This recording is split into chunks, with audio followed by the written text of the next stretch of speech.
نستغفره ونؤمن به ونتوكل عليه ونشهد أن لا إله إلا الله وحده لا شريك له ونشهد أن سيدنا ومولانا محمدا عبده ورسوله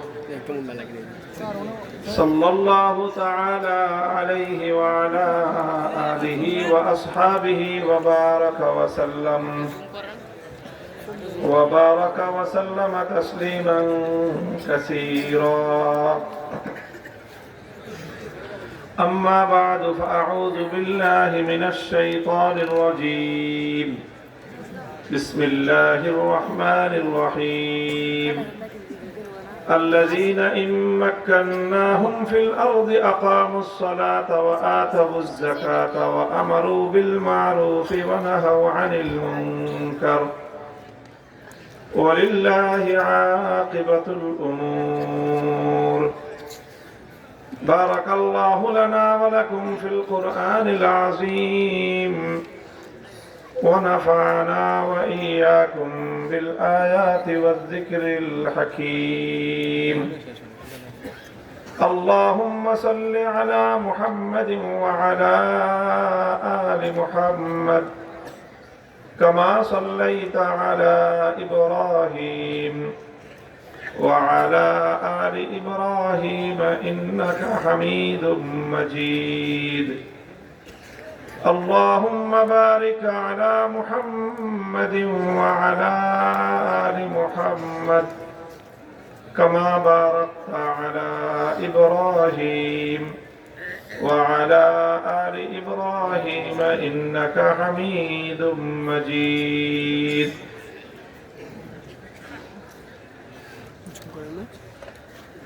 محترم حضرت صدر جلسہ, উপস্থিত হযরত উলামায়ে কেরাম, সম্মানিত শ্রদ্ধাভাজন আমার বয়োজ্যেষ্ঠ মুরব্বী সাহেবান, সমবেত ইসলাম প্রিয়, কোরআন প্রেমিক, নবী প্রেমিক, তাওহীদি মুসলমান ভাই ও বন্ধুগণ, জামিয়া ইসলামিয়া হাফিজুল উলুম ইসলামপুর মাদ্রাসার 50 বছর পূর্তি উপলক্ষে আজিম শান দস্তারবন্দি ইসলামী মহাসম্মেলন অনুষ্ঠিত হচ্ছে। আল্লাহ পাক রব্বুল আলামিন ইতিহাসের একটি অন্যতম গুরুত্বপূর্ণ এই অনুষ্ঠানে আমাদেরকে শরীক হওয়ার তৌফিক দিয়েছেন। রব্বে করিমের বড়ই মেহেরবানি। আল্লাহ রব্বুল আলামিনের দরবারে আমরা কালেমাতুশ শুকরের হাদিয়া পেশ করি, আলহামদুলিল্লাহ।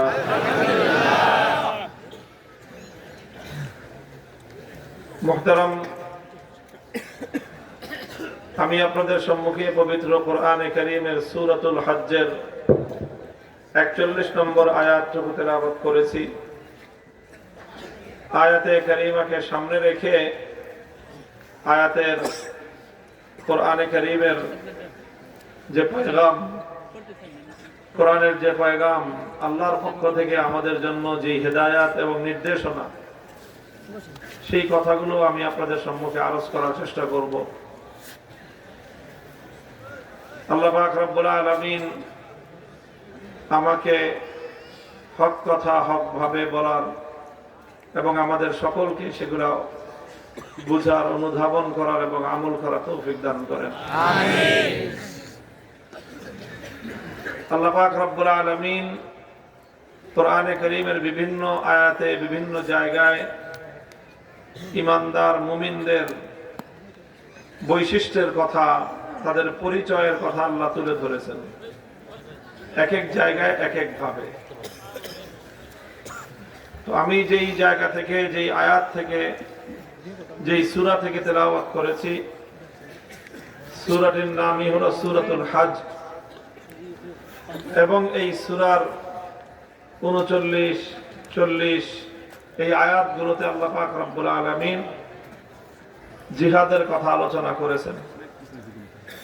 যে ঈমানদারগণ, মুসলমানরা আল্লাহর দ্বীনের জন্য কত কষ্ট স্বীকার করে, তারা কত ত্যাগ আর কোরবানি তারা পেশ করে, তারা জীবন দেয়, তারা রক্ত দেয়, তারা বাতিলের মোকাবেলা করতে গিয়ে নিজেদের জীবনকে ঝুঁকির মুখে ফেলে, নিজেদের সন্তান সন্ততিকে তারা বিপদের সম্মুখীন করে, সব কিছু করে।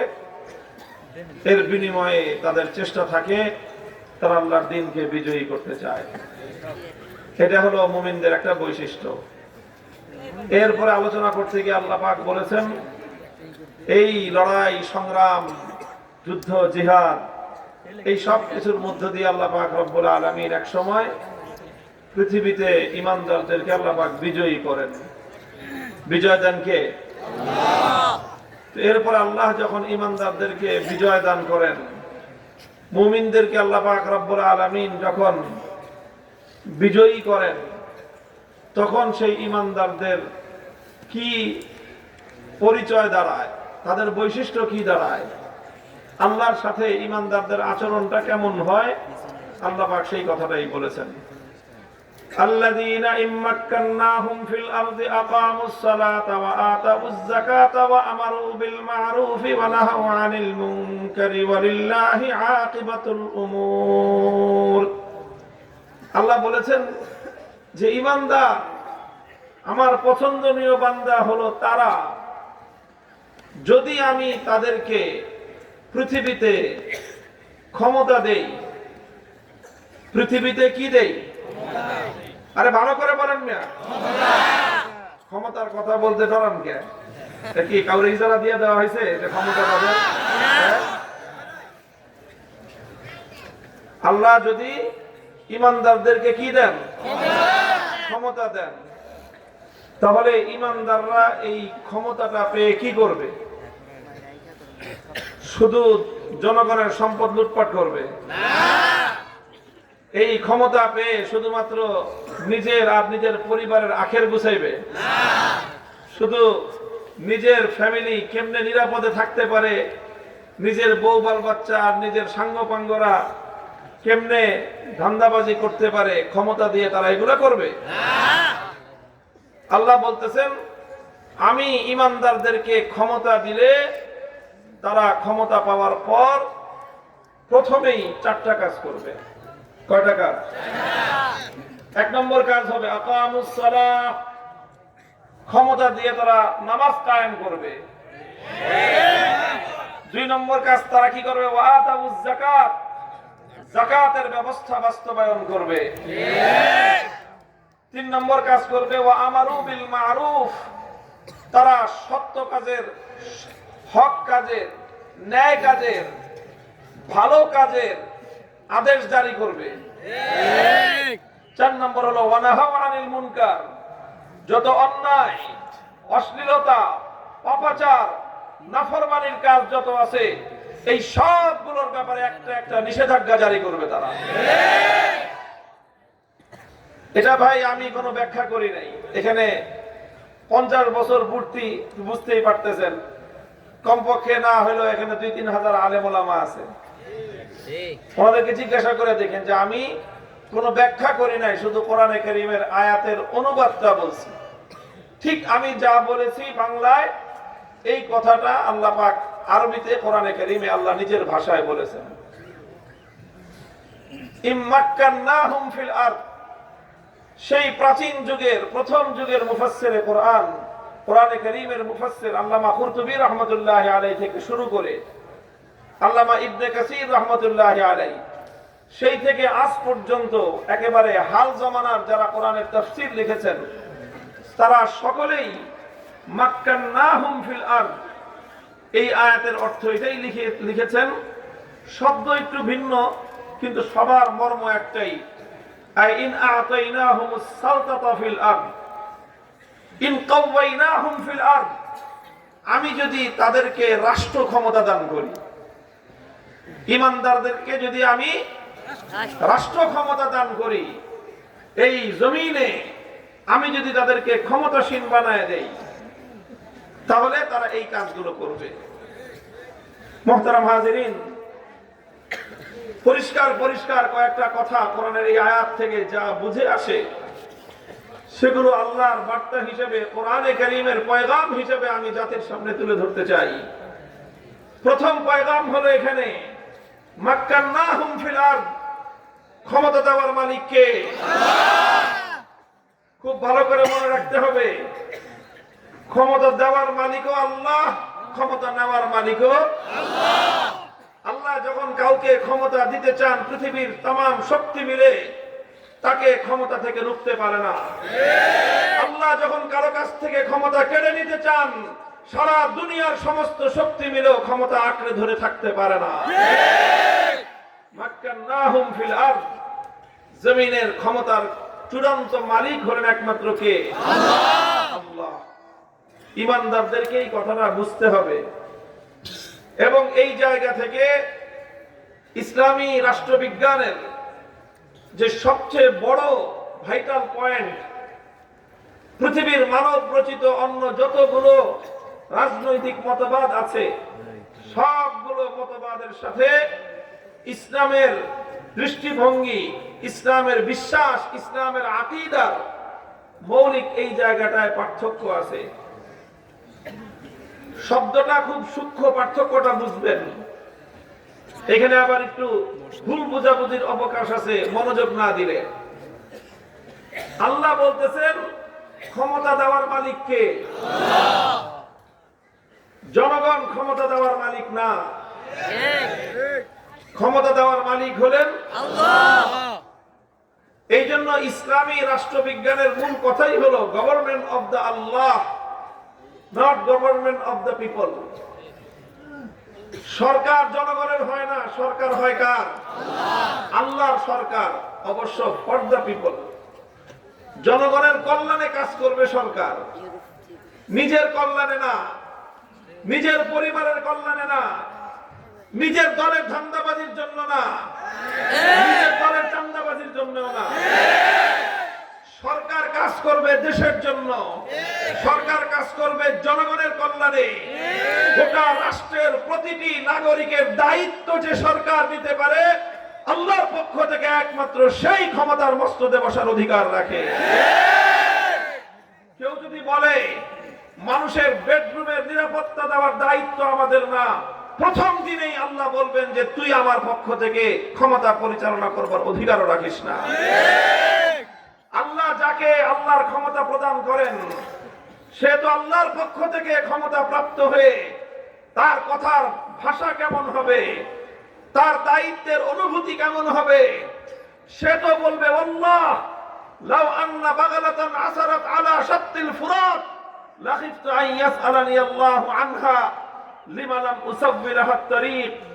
যে মনে করে যে আল্লাহ আমাকে ক্ষমতা দিয়েছেন, এই ক্ষমতার হিসাব আবার আমাকে আল্লাহর কাছে দিতে হবে, তার অনুভূতি হবে খোদার কসম, সুদূর ফোরাতের নদীর তীরে যদি একটি গাধা পথ চলতে গিয়ে, বোঝা বহন করে চলতে গিয়ে হঠাৎ করে হোঁচট খেয়ে পায়ে ব্যথা পায়, তাহলে রাষ্ট্রনায়ক ভয়ে ভীত সন্ত্রস্ত থাকবে। লাখিফতু আন ইয়াসআলানি আল্লাহু আনহা, আমার ভয় হয় যে আল্লাহ আমাকে জিজ্ঞাসা করবেন, খলিফা হয়েছো, রাষ্ট্রনায়ক হয়েছো, তোমার গণভবনের সামনে দিয়ে তো রাস্তা প্রতি মাস 6 মাস পর পর কার্পেটিং হয়, আর সেই গ্রামের একটা মেঠো পথ, যেই পথ দিয়ে গাধা হেঁটে যাবে, যেই পথ দিয়ে মহিষ তোমাদের মাল সামান বহন করে নিয়ে যাবে, যেই পথ দিয়ে গরু গাড়ি টেনে নিয়ে যাবে, সেখান দিয়ে তোমাদের মালামাল বহন করতে গিয়ে একটা অবলা প্রাণী, গরু, মহিষ, গাধা কেন হোঁচট খাইলো? তুমি কেন রাস্তাটা সমান করতে পারো নাই? রাষ্ট্রপ্রধান হয়েছ, গরু, গাধা, মহিষের রাস্তা সমান করতে পারো নাই, নিজের বাড়ির রাস্তাটা সমান করেছো।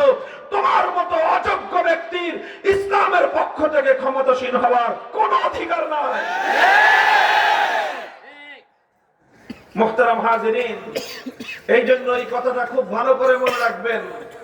ইসলামের সর্বমৌলিক দৃষ্টিভঙ্গি হলো রাজনীতি সম্পর্কে, রাষ্ট্র ক্ষমতা সম্পর্কে। রাষ্ট্র ক্ষমতার আসল মালিক কে? আল্লাহ। নিয়াবাতান আনিল্লাহ, আল্লাহর প্রতিনিধি হিসেবে আল্লাহ পাক সরকারকে ক্ষমতা দান করেন। সুতরাং সরকার হলো আল্লাহর ম্যানেজার। এক কথায় বলতে গেলে সরকার হলো কি আল্লাহর ম্যানেজার। মালিক কে? চিৎকার করে বলেন, রাষ্ট্র ক্ষমতার মালিক কে?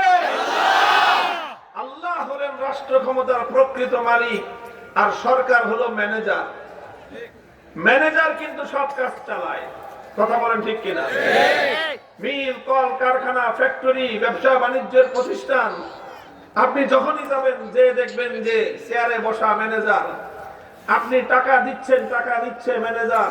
আপনাকে চেক দিচ্ছে ম্যানেজার। আপনি মাল কিনতেছেন, মাল বুঝে দিচ্ছে ম্যানেজার। আপনি তাকে জমা দিচ্ছেন, জমার স্লিপ বুঝে নিচ্ছে ম্যানেজার। ভাউচারে স্বাক্ষর করতেছে ম্যানেজার।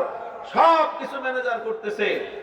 সবকিছু ম্যানেজার করলেও এই ম্যানেজার কিন্তু নিজের ইচ্ছায় কোনো কিছু করার অধিকার রাখে না।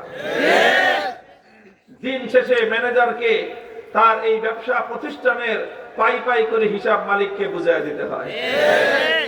মালিকের নির্দেশনার বাইরে, মালিকের অর্ডারের বাইরে, মালিক বলেছে অমুককে মাল দিবা না, মালিক বলেছে অমুককে বাকি দিবা না, মালিক বলেছে অমুকের সাথে কারবার চলবে না।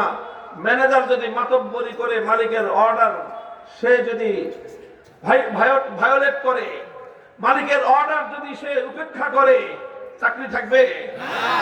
মালিক কান ধরে বলবে যে তুমি ম্যানেজার হয়ে মালিকের মতো আচরণ করতে চাও, মালিকের মতো তুমি একটা প্রতিষ্ঠানে মালিক দুইজন হয় না, মালিক আমি, তুমি আমার ম্যানেজার।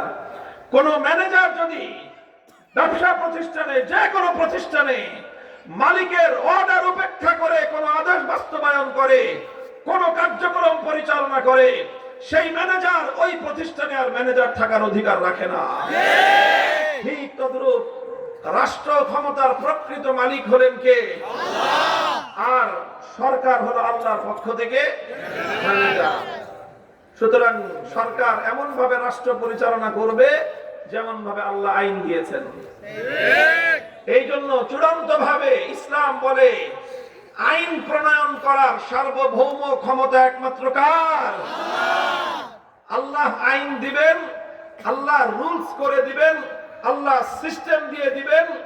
সরকাররা আল্লাহর সিস্টেম অনুযায়ী আল্লাহর সিস্টেমকে ম্যানেজারের মতো করে জনগণের উপর বাস্তবায়ন করবে। কাজেই এই যে পশ্চিমা সভ্যতা, পশ্চিমা গণতন্ত্র, পশ্চিমা সমাজতন্ত্র, ইউরোপ, আমেরিকা, ইহুদি, খ্রিস্টানরা মুসলমানদেরকে আল্লাহ প্রদত্ত সেই রাজনৈতিক ব্যবস্থা থেকে তাদেরকে দূরে সরায় নিয়ে এখন তাদেরকে এমন এক কথা শিখিয়ে দিয়েছে, এমন এক কথা বুঝিয়ে দিয়েছে, যেই কথা বিশ্বাস করলে মানুষের ঈমানই থাকে না। আল্লাহ পাক রব্বুল ইজ্জত আমাদের ঈমান এবং আমলকে হেফাজত করেন। আল্লাযীনা ইম্মাক্কান্নাহুম ফিল আরদি আকামুস সালাতা ওয়া আতাউয যাকাত। ক্ষমতা দেওয়ার একমাত্র মালিক কে? আল্লাহ বলতেছেন, আমি যদি আমার ঈমানদারদেরকে রাষ্ট্র ক্ষমতা প্রদান করি, তাহলে তারা এই রাষ্ট্র ক্ষমতা পাওয়ার পর আমার নির্দেশ মোতাবেক সর্বপ্রথম 4টি কর্মসূচি তারা বাস্তবায়ন করবে। 1 নম্বর কর্মসূচি নামাজ কায়েম করবে, 2 নম্বর কর্মসূচি যাকাত বাস্তবায়ন করবে, 3 নম্বর কর্মসূচি হবে সৎ কাজের আদেশ জারি করবে, 4 নম্বর হলো তারা অন্যায় অসৎ কাজ নাফরমানির কাজের প্রতি নিষেধাজ্ঞা জারি করবে। কথাটা পরিষ্কার হলো? পরিষ্কার? মুহতারাম হাজিরিন, আমি এখান থেকে আরো 2টা আলোচনায় যাব। এই কথাগুলি মনে রাখতে হবে, একটার পরে একটা, সিঁড়ির পরে যেরকম একটার পর একটা সিঁড়ি আসে, তো ওই সিঁড়ির ধাপে ধাপে আমাকে আলোচনার সামনের দিকে যেতে হবে। পিছনের কথা কিন্তু আপনারা ভুলতে পারবেন না, তাহলে সামনের আলোচনা বুঝে আসবে না। একটু মনোযোগ দিয়ে কথার খেয়াল করবেন। এখানে প্রথম একটা প্রশ্ন আসতে পারে যে আল্লাহ পাক রাষ্ট্র ক্ষমতা দিয়ে এত গুরুত্বের সাথে নামাজ আর রোজার কথা, নামাজ আর যাকাতের কথা কেন বললেন? আমরা তো মনে করি যে নামাজ আর যাকাত এটা তো হুজুরদের কাজ, এটা তো মসজিদ মাদ্রাসার কাজ।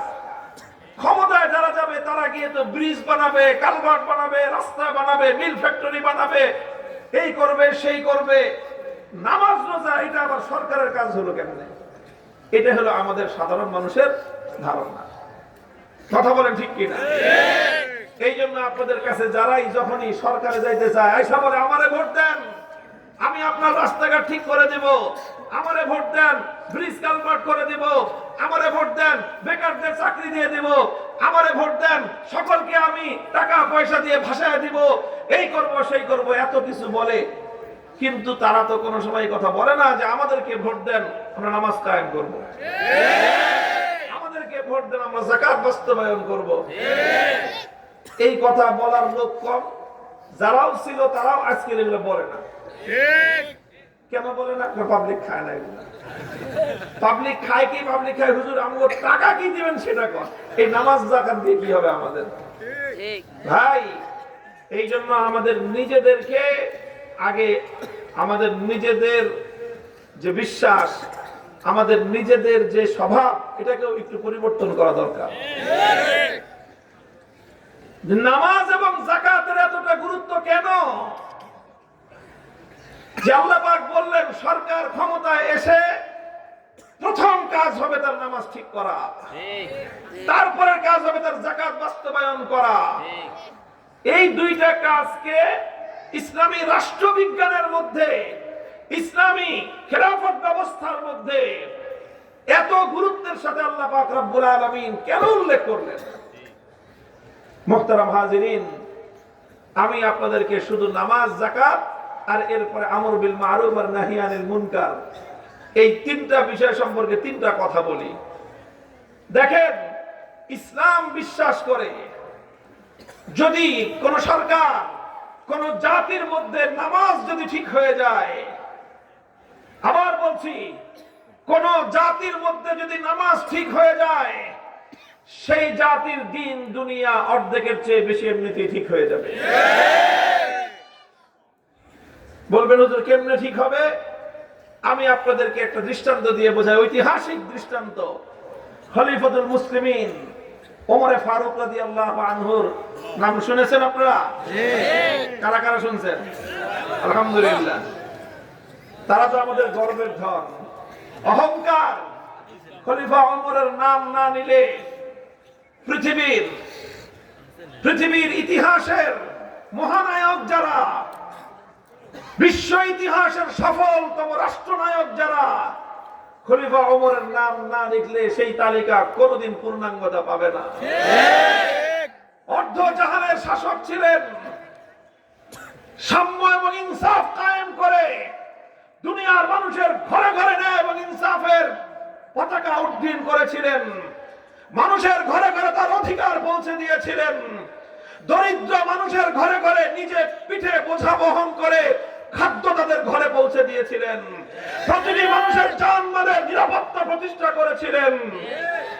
তিনি এমন পরিবেশ কায়েম করেছিলেন যে একজন সুন্দরী নারী, একজন সুন্দরী যুবতী রমণী মূল্যবান অলংকার আদি পরে মাইলের পর মাইল পথ হেঁটে যেত, লা তাখাফু আহাদান ইল্লাল্লাহ, জমিনে এক আল্লাহ ছাড়া তার কাউকে ভয় করতে হতো না।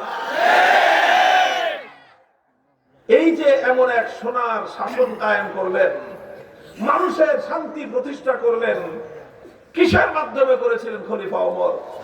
আমি খলিফা ওমর রাদিয়াল্লাহু আনহুর একটা ঐতিহাসিক উদ্ধৃতি আপনাদের কাছে উল্লেখ করে শোনাচ্ছি। বুখারী শরীফ সহ সমস্ত হাদিসের কিতাবগুলোর মধ্যে এই উদ্ধৃতিটি বর্ণিত আছে। খলিফা ওমর একবার তার রাষ্ট্রের সকল সরকারি কর্মকর্তাদের নামে একটা ফরমান জারি করলেন। রাষ্ট্রীয় ফরমান বুঝেন তো? সার্কুলার জারি করলেন। কি ছিল তার ভাষা? তিনি বললেন, দেখো, ইন্না আহাম্মা উমুরিকুম ইনদি আস-সালাহ, ফামান হাফিজাহা ফাহুয়া লিমা সিওয়াহা আহফাজ, ওয়া মান দাইয়াহা ফাহুয়া লিমা সিওয়াহা আদিয়া। খলিফা ওমর তার সকল গভর্নরদেরকে, রাষ্ট্রের বড় বড় আমলা কর্মকর্তাদেরকে লিখে পাঠালেন যে দেখো, তোমাদের সবচেয়ে গুরুত্বপূর্ণ দায়িত্ব আমার দৃষ্টিতে নামাজ। যেই গভর্নর, রাষ্ট্রের যেই কর্মকর্তা, সরকারের যেই প্রশাসক, সে নামাজকে যত্নের সাথে বাস্তবায়ন করবে, তার দ্বারা রাষ্ট্রের অন্য সকল দায়িত্ব এর চেয়ে আরো সুন্দরভাবে আঞ্জাম পাবে। যেই দায়িত্বশীল, যেই মন্ত্রী, যেই সচিব, যেই গভর্নর, যেই মেয়র তার ক্ষমতাসীন এলাকার মধ্যে সুন্দরভাবে নামাজ বাস্তবায়ন করবে, সেই দায়িত্বশীল তার ডিপার্টমেন্টের প্রত্যেকটা কাজ এর চেয়ে আরো সুন্দরভাবে আঞ্জাম দিতে পারবে। ওয়ামান দাইয়াহা ফাহুয়া লিমা সিবাহা আদিয়াউ। আর যেই দায়িত্বশীল, যেই মন্ত্রী, যেই সচিব, যেই রাষ্ট্রের কর্মকর্তা নামাজকে নষ্ট করবে, ফাহুয়া লিমা সিবাহা আদিয়াউ, ওরে একটা ব্রিজ বানাইতে দিলে ও ওই ব্রিজের মধ্যে রডের বদলে বাঁশ দিবে। যেই কর্মকর্তা নামাজ ধ্বংস করবে, ওকে একটা রাস্তা বানাইতে দিলে আলকাতরার জায়গায় ও কেরোসিন তেল ঢালবে। রাষ্ট্রের যে জায়গায় ওকে দায়িত্ব দেওয়া হবে, প্রত্যেকটা জায়গাকে ও ধ্বংস করে ছাড়বে। জনগণ এবং দেশের কল্যাণ তার দ্বারা হবে না। মনে রাখবেন, যে ব্যক্তি তার খোদার সঙ্গে গাদ্দারি করতে পারে, সে কোনোদিন খোদার বান্দার সঙ্গে আমানতদারি রক্ষা করতে পারে না। এই একটা স্বাভাবিক কথা, আপনি বিবেককে জিজ্ঞাসা করেন তো, যেই বলা বাবার সাথে গাদ্দারি করে, ও বুঝি ভাইয়ের হক দিবে? বলেন তো আপনারা। আরে বাপের সাথে যে সন্তান গাদ্দারি করতে পারে, সেই সন্তান ভাইয়ের হক আদায় করতে পারে কোনোদিন? ভাইয়ের সাথে যে হক, ভাইকে যে হক দিবে, বোনকে যে হক দিবে, এলাকাবাসীকে যে হক দিবে, আত্মীয় স্বজনকে যে তাদের হক প্রাপ্য বুঝে দিবে, সে নিজের বাপ মাকে বুঝি না খাওয়ায় মারতে পারে? নিজের বাপ মায়ের আদেশ সে অমান্য করতে পারে? আরে ভাই, যে নিজের বাপ মায়ের আদেশ অমান্য করতে পারে, যার দ্বারা নিজের বাপ মা কষ্ট পায়, যে নিজের বাপ মায়ের হক আদায় করতে পারে না, তার দ্বারা এলাকার জনগণ তো দূরের কথা, তার আপন ভাইয়ের হকও তার দ্বারা আদায় হতে পারে না। যেই বেটা নামাজ ধ্বংস করে খোদার সঙ্গে গাদ্দারি করলো, সে খোদার বান্দাদের হক কেমনে আদায় করবে? মুসলমান, আজ তোমরা ইসলামের এই মূল নীতি ভুলে গিয়েছো। এই জন্যই তোমরা সৎ শাসক পাও না। এই জন্যই তোমাদের দেশে আত্মমর্যাদা সম্পন্ন, জাতির ভাগ্য পরিবর্তনকারী, ইতিহাসের সফল কোন রাষ্ট্রনায়ক তোমাদের মধ্যে জন্ম নেয় না। এই জন্য ইসলাম বলতেছে, ইন্নাস সালাতা তানহা আনিল ফাহশাই ওয়াল মুনকারি ওয়া লাযিকরুল্লাহি আকবার ওয়াল্লাহু ইয়ালামু মা তাসনাউন। নামাজ এমন একটা বিধান, আল্লাহর কোরআন দায়িত্ব গ্রহণ করেছে, যেই ব্যক্তি, যেই পরিবার, যেই জাতি নামাজকে আঁকড়ে ধরবে, সেই জাতির মধ্যে আমার আল্লাহ ঘোষণা করেছেন তাদের মধ্যে অন্যায় এবং অশ্লীলতা স্থান পাবে না। নামাজ কায়েম করো। সরকারি সকল কর্মকর্তাদের জন্য, যদি সে মুসলমান হয়ে থাকে, যদি সে ইমানদার হয়ে থাকে, সকলের জন্য সুন্দরভাবে নামাজ বাস্তবায়ন করো। একজন মানুষ যখন নামাজে অভ্যস্ত হয়ে যাবে, 5 ওয়াক্ত যখন সে নামাজের হক আদায় করে আল্লাহ পাক রব্বুল আলামিনের সামনে যখন সে হাজিরা দিবে, সে 5 বার মনে করবে, আমি আমার আল্লাহর সামনে দাঁড়িয়ে জীবনের হিসাব দিচ্ছি। আল্লাহর কসম খেয়ে বলি, একদিন চুরি করতে পারে, 2 দিন চুরি করতে পারে, 3 নম্বর দিনে গিয়ে ওর বিবেক ওকে বাধা দিবে যে আল্লাহর কাছে তোর কি জবাব হবে। এই জন্য মনে করবেন না নামাজ শুধুমাত্র একটা ধর্মীয় বিষয়। নামাজ ইসলামের সবচেয়ে গুরুত্বপূর্ণ স্তম্ভ, কোনো সন্দেহ নাই। as-salatu imaduddin, মান আকামাহা ফাকাদ আকামাদ-দ্বীন ওয়া মান হাদামাহা ফাকাদ হাদামাদ-দ্বীন। ইসলামের সবচেয়ে প্রধান খুঁটি হলো নামাজ। যে ব্যক্তি এই নামাজকে ঠিক রাখলো, ইসলাম ঠিক থাকলো। যেমন নাকি একটা ঘরের খুঁটি ঠিক থাকলে ঘর টিকে থাকে, বিল্ডিং এর পিলার ঠিক থাকলে বিল্ডিং টিকে থাকে। বিল্ডিং এর পিলার যদি ধসে যায়, সেই বিল্ডিং আর মানুষের আশ্রয়স্থল থাকে না, সেই বিল্ডিং মানুষের জন্য মরণ ফাঁদ হয়ে দাঁড়ায়। একটা বিল্ডিং এর জন্য পিলারের যেমন গুরুত্ব, মুসলমানদের জন্য নামাজের তেমন গুরুত্ব। যদি নামাজ বাস্তবায়ন করা হয়, তাহলে সমাজ আর এইভাবে দুর্নীতির কালো চাদরে আবৃত থাকবে না। নামাজ বাস্তবায়ন করলে মুসলিম জাতির উপর খোদার রহমত বর্ষিত হবে। আল্লাহ যখন কোন জাতির উপর রহম বর্ষণ করেন, খোদার কসম খেয়ে বলি, সারা কাফের দুনিয়া, সারা দুনিয়ার বেঈমানরা মিলেও সেই মুসলিম জাতির অগ্রগতি ঠেকায় রাখতে পারে না।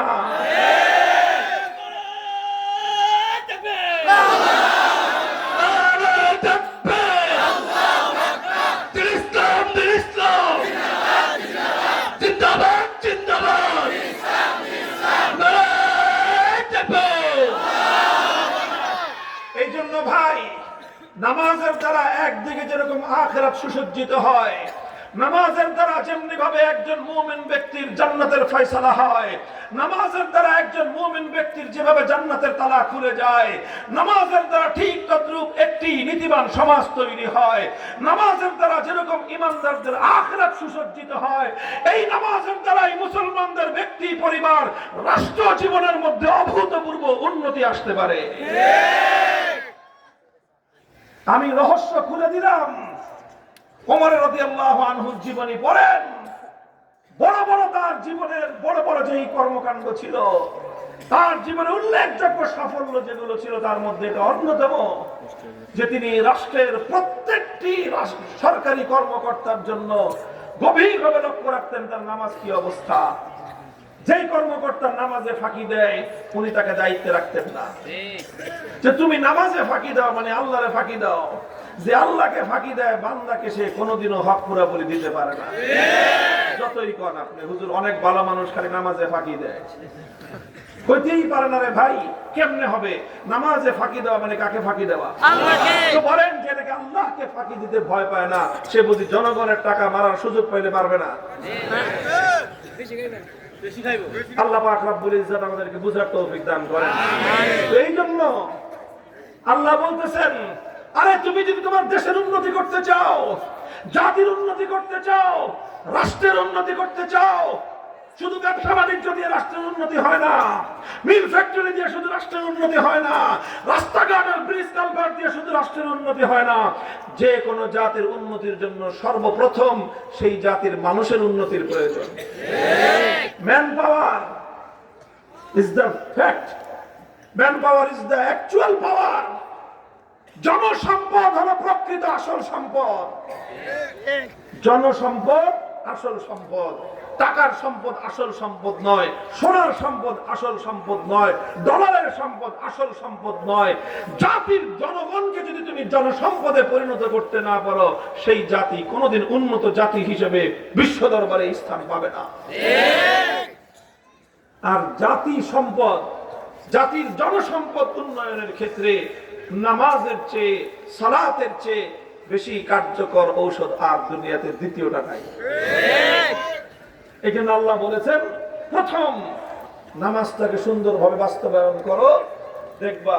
শুধু ভাই রাষ্ট্রের কথা বলতেছি না, শুধু রাষ্ট্রের কথা বলতেছি না।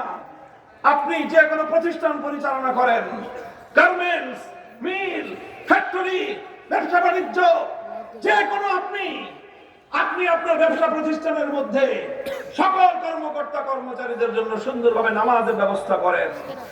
আপনার ফ্যাক্টরিতে যেন কোনো বেনামাজি না থাকে, প্রত্যেকটা মানুষের জন্য নামাজের ব্যবস্থা করেন।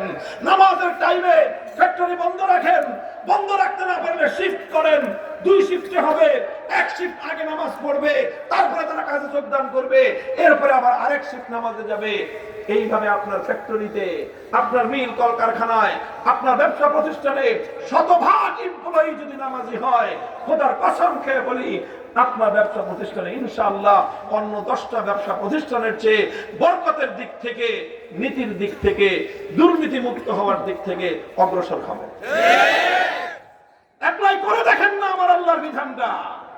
আমরা তো চিন্তা করি যে আমার কর্মচারী নামাজ পড়তে গেলে তো লস, নামাজ পড়তে গেলে টাইম যাবে, জোহরের সময় আধা ঘন্টা, আসরের সময় 20 মিনিট, মাগরিবের সময় 15 মিনিট। কাজে এই নামাজে যেই কর্মচারী নামাজ পড়ে, যেই কামলা নামাজ পড়ে, যেই ড্রাইভার নামাজ পড়ে, এদেরকে অনেকে চাকরি দিতে চায় না, মনে করে যে লস। আহাম্মকের দল, এই নামাজ তোমার লস করবে না। তোমার ড্রাইভারের নামাজ, তোমার কামলার নামাজ, তোমার কর্মীর নামাজ, তোমার ওই শ্রমিকের নামাজ, তোমার কর্মচারীর নামাজ, তোমার কর্মকর্তার নামাজ তাকে যেরকম বরকত দিবে, তোমার প্রতিষ্ঠানকেও মানোন্নত করবে। খোদার কসম খেয়ে বলি, এটা আমার আল্লাহর জিম্মাদারি। আল্লাযীনা ইম্মাক্কান্নাহুম ফিল আরদি আকামুস সালাহ, নামাজ কায়েম করবে প্রথম কথা। সুতরাং নামাজ কায়েম করাটা এটা রাষ্ট্রের একটা গুরুত্বপূর্ণ দায়িত্ব। এটার দ্বারা যেরকম আখিরাতের উন্নতি হবে, দুনিয়ারও বলেন দুনিয়ারও জাতীয় উন্নতি হবে ইনশাআল্লাহ। 2 নম্বর বিষয়, ওয়া আতাউজ যাকাত, যাকাত ব্যবস্থা বাস্তবায়ন করতে বলেছেন আল্লাহ পাক। রাষ্ট্রের দায়িত্ব হলো যাকাত ব্যবস্থা বাস্তবায়ন করো। যাকাত ব্যবস্থা মানে কি? তুখাযু মিন আগনিয়াইহিম ওয়া তুরাদ্দু আলা ফুকারাইহিম। যাকাত মানে হলো ধনীদের কাছ থেকে কমিশন লও, গরিবদেরকে কমিশনটা বন্টন করে দাও। আমাকে কমিশন খায় কারা এখন বলেন? সব চোরেরা কমিশন খেয়ে রাষ্ট্রটাকে ভোগলা বানায় ফেলেছে। আল্লাহ বলতেছেন কমিশন যাবে বড়লোকদের সম্পদ থেকে। বড়লোকের কাছ থেকে যত কমিশন নেওয়া হলো 100% বন্টিত হবে কাদের মধ্যে? গরিবের মধ্যে। কাইলা ইয়াকুনা দুলাতাম বাইনাল আগনিয়াই মিনকুম, ইসলামী অর্থনীতির সবচেয়ে বড় মূলনীতি। যদি কেউ জানতে চান যে ইসলাম দুনিয়াতে যে অর্থ ব্যবস্থা বাস্তবায়ন করতে চায় তার সবচেয়ে বড় মূলনীতি কি, আমি বলতেছি সেই মূলনীতি আল্লাহর কোরআন থেকে। কাইলা ইয়াকুনা দুলাতাম বাইনাল আগনিয়াই মিনকুম, ইসলাম বলে এমন অর্থ ব্যবস্থা বাস্তবায়ন করবা যে দেশের সম্পদ যেন অল্প কিছু ধনী মানুষের কাছে গিয়ে কুক্ষিগত না হয়ে যায়। অল্প কিছু মানুষ সম্পদের মালিক হবে আর সাধারণ মানুষ দরিদ্র থাকবে। ওই অল্প মানুষের সঙ্গে সাধারণ মানুষের সম্পদের আকাশ পাতাল ব্যবধান থাকবে। ইসলাম এই বৈষম্যকে জমিনের মধ্যে গুড়িয়ে দেওয়ার জন্য এসেছে।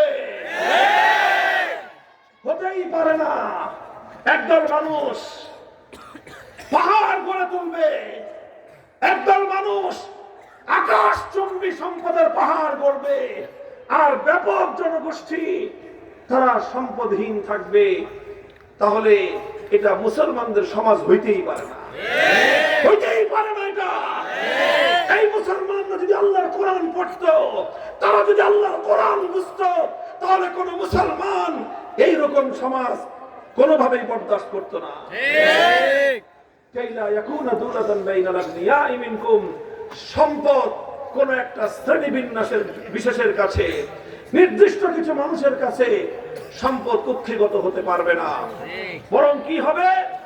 হ্যাঁ, বড় লোকরা বেশি সম্পদের মালিক থাকবে, কিন্তু সে যত বেশি সম্পদ কামাবে তত বেশি কমিশন তাকে দিতে হবে। তত বেশি কমিশন কোথায় যাবে?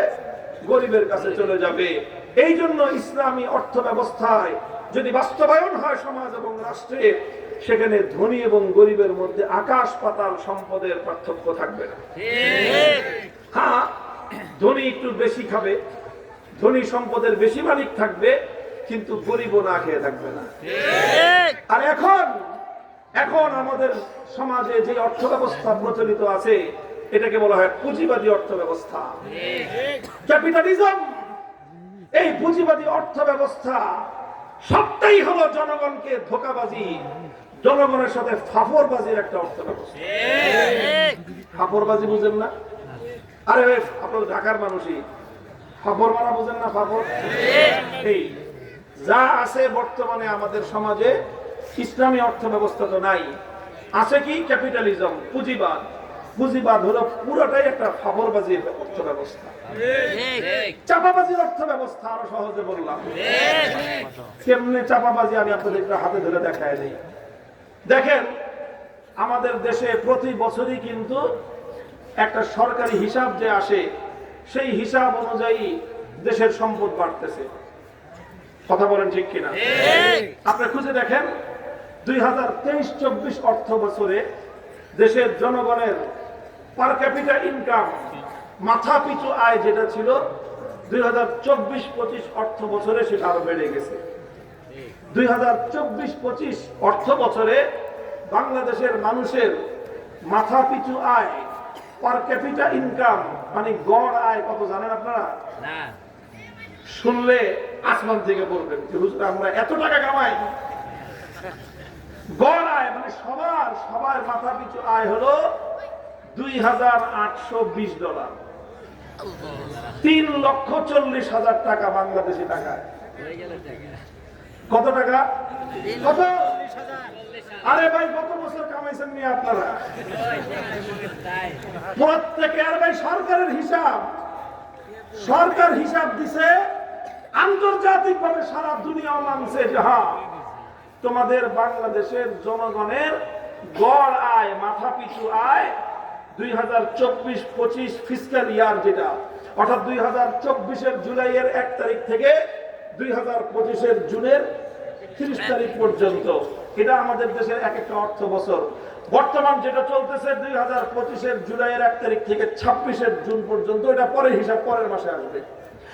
লেটেস্ট সর্বশেষ হিসাব আমি আপনাদেরকে শুনাইলাম, $2,820 মার্কিন ডলার, বাংলাদেশি টাকায় 3,40,000, কয়েক টাকা কম, 39,000 সামথিং, মানে 3,40,000।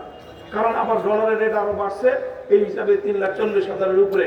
পুকুরিটা বাদ দেন, আপনারা সবাই কত টাকা করে কামান? 3,40,000 টাকা। এই হলো সরকারি হিসাব বাংলাদেশের মানুষের গড় আয়।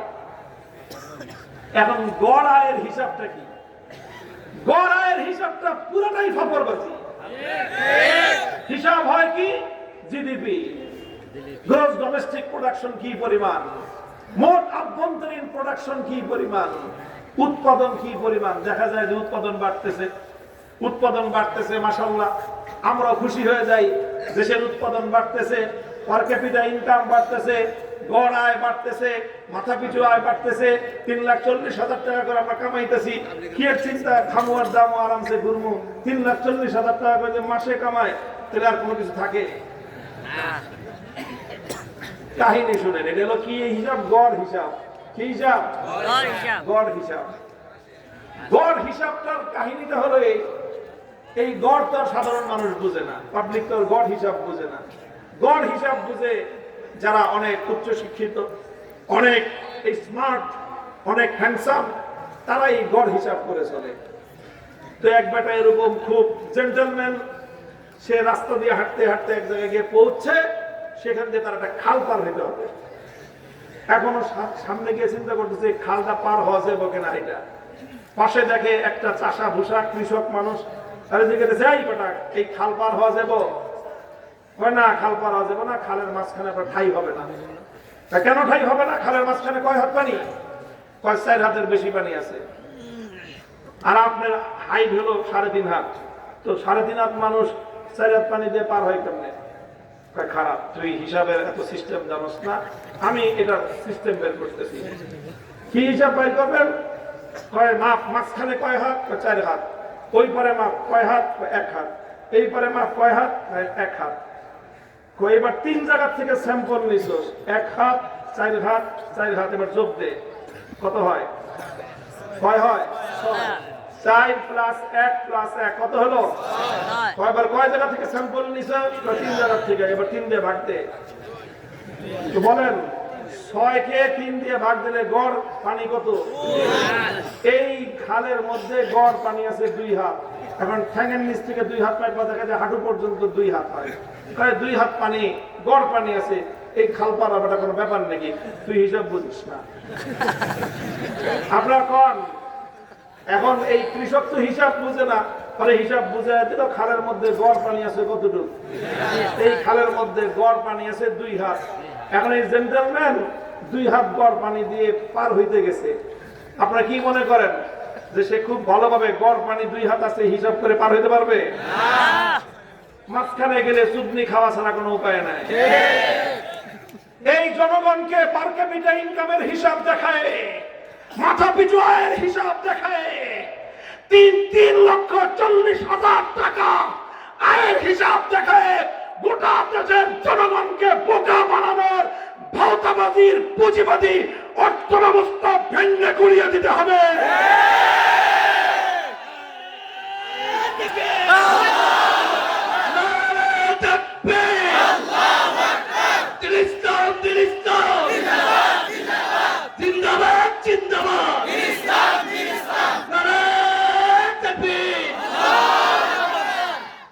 আপনাদেরকে আরেকটা ইন্টারেস্টিং ইনফরমেশন দিয়ে আমি আপনাদেরকে, খুব মজার একটা তথ্য। আমি তো আবার অর্থনীতির ছাত্র, আমি BSS and MSS in economics complete করেছি। তো এই হিসাবে এদের এই ফাপড়বাজি আমাদের জানা আছে। আশ্চর্য ভয়ঙ্কর একটা তথ্য কি জানেন?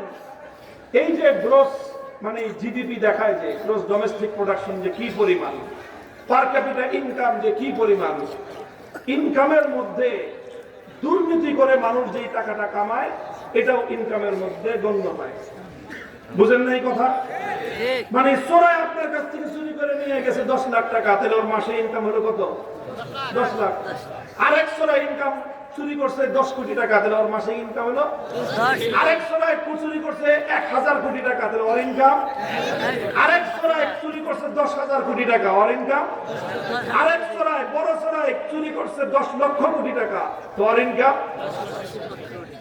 এই সব চোরাদের যে চুরি, এই চুরি হলো সব এই আপনার পার ক্যাপিটা ইনকামের মধ্যে গণে। পার ক্যাপিটা ইনকাম যে 3,40,000 মাগনা হয়েছে নাকি রে ভাই?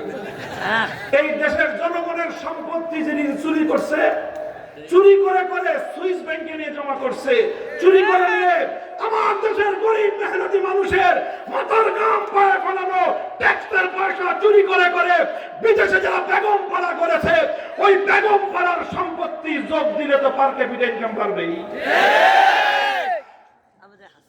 হিসাব নিয়ে দেখেন, আমি আপনাদেরকে যে তথ্য দিলাম খবর নিয়ে দেখেন যে এগুলোকেও ইনকামের মধ্যে হিসাব করা হয়। দুর্নীতি করে যে টাকা কামায়, তো স্বাভাবিকভাবেই দেশের মধ্যে যখন দুর্নীতি বাড়ে পার ক্যাপিটা ইনকামও বাড়ে। বলেন দুর্নীতি যদি বাড়ে জনগণের লাভটা কি হয়?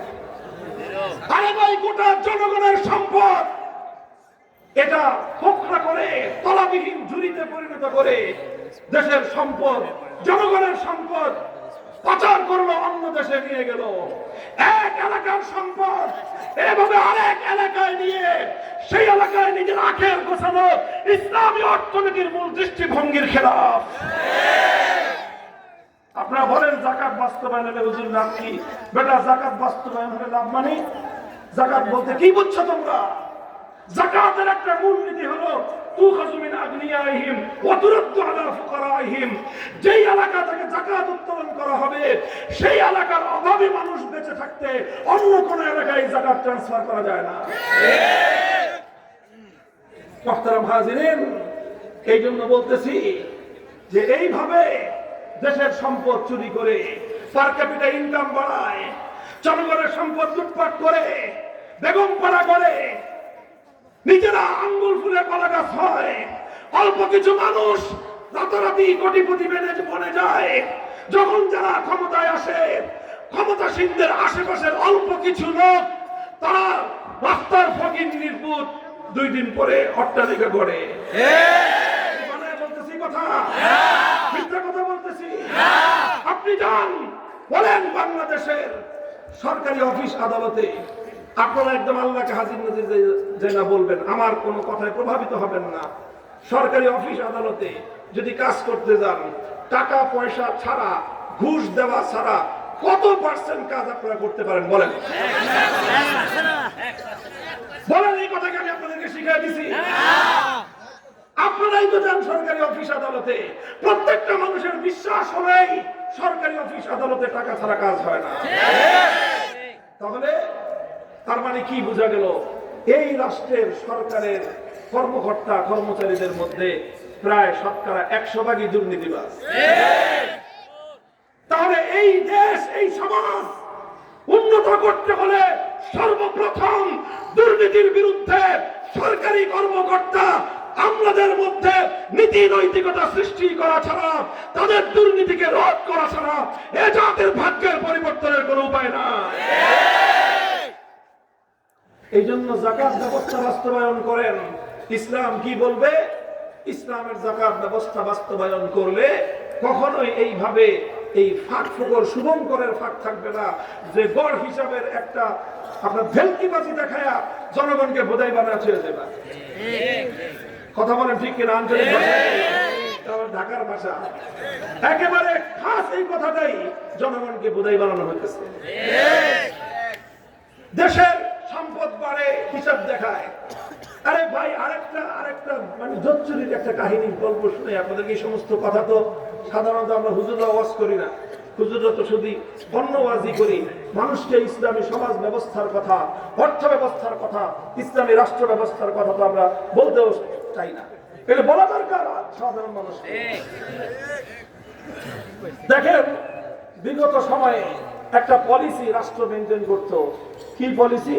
2 দিন পর পর সরকারি কর্মকর্তার বেতন বাড়তো। কথা ঠিক? নির্বাচন আসতেছে সামনে, সরকারি কর্মকর্তাদের বেতন বাড়ায় 20%। এক ফালে 1 লাখ টাকার বেতন 1,20,000। আরে কোনো কাম নাই, কাজ নাই, হঠাৎ করে এত সম্পদ বাড়ায় দিলাম, এত বেতন বাড়ায় দিল, তো দিবে কোত্থেকে সরকার? দেশে তো এত টাকা নাই, এত সম্পদ নাই। তিনি যে সরকারি লক্ষ লক্ষ কর্মকর্তাদের যে বেতন 20%, 30% বাড়ায় দিল, বাড়া দিয়ে ওদেরকে তো খুশি করে দিল। ওরা তো বাস এখন সরকারকে রাখার জন্য যা যা অন্যায় করতে হয়, জনগণ খুন করতে হয় কর, জনগণ মারতে হয় মার, কারণ আমার তো বেতন বাড়তেছে। গোটা প্রশাসনকে লোভী, স্বার্থপর বানিয়ে দেওয়া হয়েছে এই সুবিধা দিয়ে। হ্যাঁ, প্রশাসনের কর্মকর্তারা, তোমাদের অন্তরের মধ্যে এই এতটুকু পর্যন্ত বোধ তৈরি হয় নাই যে এই যে আমাকে যে বাড়তি সুবিধাটা দিচ্ছে, খামাখা দিচ্ছে, আমার কাছে অনৈতিক সুবিধা দিচ্ছে, আমার কাছ থেকে অনৈতিক সুবিধা নেওয়ার জন্য। তোমরা যদি সেদিন এই কথাটা চিন্তা করতা, তাহলে 5ই আগস্টে পুলিশ প্রশাসনকে এইভাবে এদেশের মানুষের কাছে নাজেহাল হওয়া লাগতো না। যাই হোক, এই কাহিনীটা কি জানেন? এই যে হঠাৎ করে যে তারা 20% বেতন বাড়ায় দেবে একদিনে, অথচ সরকার তো এইভাবে বেতন বাড়াইতে পারে না, কারণ সরকারের তো সম্পত্তি নাই। তারপরে কি করছে জানেন? এটাও আরেকটা সিস্টেম। রাষ্ট্রের যে আপনার ইকোনমিক সিস্টেম আছে, মাইক্রো ইকোনমিক্স এবং ম্যাক্রো ইকোনমিক্স, 2টা ভাগ মোটা দাগে। রাষ্ট্রীয় যে ম্যাক্রো ইকোনমিক্স, এটা 2টা পলিসির উপর চলে। একটাকে বলা হয় ফিসক্যাল পলিসি, আর একটাকে বলা হয় মনিটারি পলিসি। মনিটারি পলিসির অর্থ হলো টাকা ছাপানো।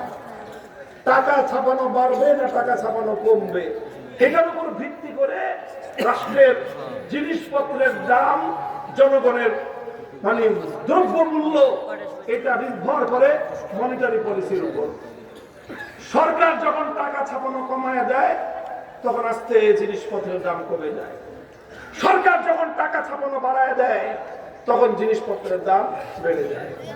তো সরকার যে সরকারি কর্মকর্তাদেরকে বেতন বাড়াইলো 20% করে, টাকা দিবে কোত্থেকে? বাবার গোলায় টাকা ভরে থেকে গেছে যে মাসে তুমি, বছরে তুমি লাভ দিয়ে ফাল পাইলা যে 20% বাড়া দিলা। এই হাজার হাজার লক্ষ লক্ষ সরকারি কর্মকর্তাদেরকে হাজার হাজার কোটি টাকা কোত্থেকে এনে দিবে? বাস অর্ডার দিয়ে দিছে যে টাকা ছাপা। টাকা ছাপাইলো 20% টাকা খামাখাই ছাপাইলো। একটা দেশের সম্পত্তি আছে মনে করেন 1 লক্ষ কোটি টাকা। এখন ওই দেশে যদি 1,20,00,000 কোটি টাকা ছাপানো হয়, তাহলে সম্পত্তি বাড়লো না শুধু কাগজ বাড়লো? শুধু কাগজ বাড়ছে, সম্পত্তি কিন্তু কিছুই বাড়ে নাই। আগে তুমি 100 টাকা দিয়ে যেই জিনিস পাইতা, এখন ওই জিনিস কিনতে তোমার 120 টাকা লাগবে। যেই দাও সেই করবে। আরে ভাই, বছর বছর বেতন বাড়ে। গত বছর যেই জিনিসের দাম ছিল 100 টাকা, এই বছর সেই জিনিসের দাম হলো 125 টাকা, তোমার বেতন বাড়ছে 100 টাকা, 100 টাকা থেকে 120 টাকা। বলেন, গত বছর যেই জিনিস কিনতেন 100 টাকা দিয়ে, এবার সেই জিনিসের দাম যদি হয় 125 টাকা, আর আপনার বেতন যদি বাড়ে 20 টাকা, তাহলে আপনার লাভ হলো না লস হলো? পাবলিক রে কে বুঝাবে এই কথা যে তোমার যে 20 টাকা বেতন বাড়ছে, লাভ হয় নাই তোমার? কারণ দেশের মধ্যে মূল্যস্ফীতি, দেশের মধ্যে দ্রব্যমূল্যের দাম বেড়েছে 25%, তোমার বেতন বাড়ছে 20%, মানে তুমি এখনো 5% মাইনাসে আছো। কিন্তু জনগণকে এই যে কি বলছিলাম, কি বানায়? এই খোদাই বানাচ্ছে। বিশ্বাস করেন, এই কাহিনীগুলো করছে। এতে গোটা দেশের মধ্যে অর্থনৈতিক ভাবে ভারসাম্যহীনতা দেখা দিয়েছে। কারণ তুমি তো সরকারি কর্মকর্তাদের বেতন বাড়াইলা 20% করে। এবার প্রাইভেট সেক্টরে যারা চাকরি করে, বলেন, যারা প্রাইভেট সেক্টরে চাকরি করে তাদের সংখ্যা সরকারি চাকরিজীবীদের চেয়ে কম না বেশি? বেশি। বলেন এবার।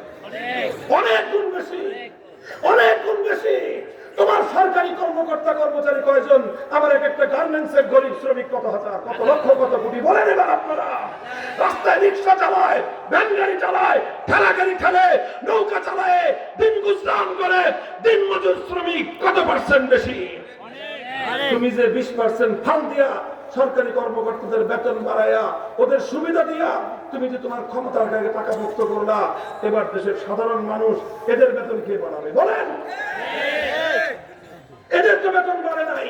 সরকারি কর্মকর্তাদের বেতন যখন বাড়ছে, বাজারে জিনিসপত্রের দাম বেড়ে গেছে, কারণ সরকারি কর্মকর্তাদের বেতনও বাড়লো 20%, ঘুষ বাড়ছে তারও বেশি। অল্প কিছু মানুষের কাছে সম্পত্তির পাহাড় জমেছে, পাহাড় করেছে, পাহাড় সম সম্পদ দিয়ে বাজারে জিনিসপত্র কিনতে গেলে বড় মাছগুলি সব কিনে ফেলায়, ভালো ভালো পাখনগুলি সব তারা খায়। সাধারণ মানুষ তার কাছে তো ওই পরিমাণ টাকা বাড়ে নাই। সেই ক্ষেত্রে গোটা সরকার, গোটা রাষ্ট্রের মধ্যে, জনগণের মধ্যে অর্থনৈতিক ক্রাইসিস দেখা দেয় এবং তাদের মধ্যে বৈষম্য দেখা দেয়, তাদের মধ্যে হতাশা তৈরি হয়। তারা প্রথমে খুশি হয়েছিল যে আমার 10% বেতন বেড়েছে, যে দেখে জিনিসপত্রের দাম বেড়েছে 25%, তখন মাথার চুল ছিল ছাড়া সাধারণ মানুষের কোনো উপায় থাকে না। বলবেন সমাধান কি? হ্যাঁ মুসলমান, সমাধান একটাই, আল্লাহ কোরআনের পথে আসো, যেখানে কোনো ভাওতাবাজির স্থান নাই। ইসলামী অর্থ ব্যবস্থার দিকে ধোঁকাবাজির কোনো স্থান নাই। ইসলামী কোরআনের অর্থ ব্যবস্থার দিকে, যেখানে গরিব মানুষকে প্রাধান্য দেওয়া হয়েছে, বড় লোককে নয়। ইসলামের মূল কথাই হলো এখানে গরিবের প্রাধান্য, বড় লোকের নয়। এই জন্য আল্লাহ পয়গম্বর বলেছেন, ইন্না ফিল মালি লাহাক্কান সিওয়াজ যাকাত, ইন্না ফিল মালি হাক্কান সিওয়াজ যাকাত। বড় লোকের যাকাত দিয়ে যদি গরিবের জীবন বাঁচার মতো ব্যবস্থা না হয়, গরিবের জীবন বাঁচানোর জন্য যেই পরিমাণ সম্পদ বড় লোকের কাছ থেকে নিলে গরিবরা বাঁচবে, সেই পরিমাণ সম্পদই বড় লোকের কাছ থেকে নেয় গরিবদের মধ্যে বন্টন করে দেওয়া রাষ্ট্রের দায়িত্ব। বলেন, যদি এই সিস্টেম, আল্লাহ নবীর আদর্শ যদি একটা সমাজে বাস্তবায়িত হয়, সেই সমাজে কারো বাড়িতে 3টা প্রাণ থাকবে, আর কেউ 10 জন 20 জন নিয়ে একটা পরিবার, মা অসুস্থ, মা দুকে দুকে মারা যায়, সন্তান চেয়ে চেয়ে দেখে, মাকে হাসপাতালে নিয়ে ন্যূনতম চিকিৎসাটুকু দেওয়ার সামর্থ্য তার নাই। বুক চাপড়ায় বাবার সামনে, পিতার সামনে, দিনমজুর পিতার সামনে কলিজার টুকরা সন্তান তরপায় তরপায় মারা যেতেছে, ওর মুখে ওষুধটুকু কিনে দেওয়ার মতো সামর্থ্য তার নাই। এই বাপকে কি সান্ত্বনা দিবেন আপনি? দোস্ত, আমরা যে বলি, আমরা যে চিৎকার করি, আমাদেরকে তোমাদের কাছে পাগল মনে হয় না? মনে করো যে তোমরা আমরা সব ধর্ম বেঁচে খাই। নাউজুবিল্লাহ। আমরা ধর্ম বেঁচি না, আমরা ধর্মের জন্য জীবন দিতে চাই। ইসলামকে দিয়ে স্বার্থ উদ্ধার করি না, জনগণের দুয়ারে দুয়ারে ইসলামের কল্যাণ আমরা পৌঁছে দিতে চাই।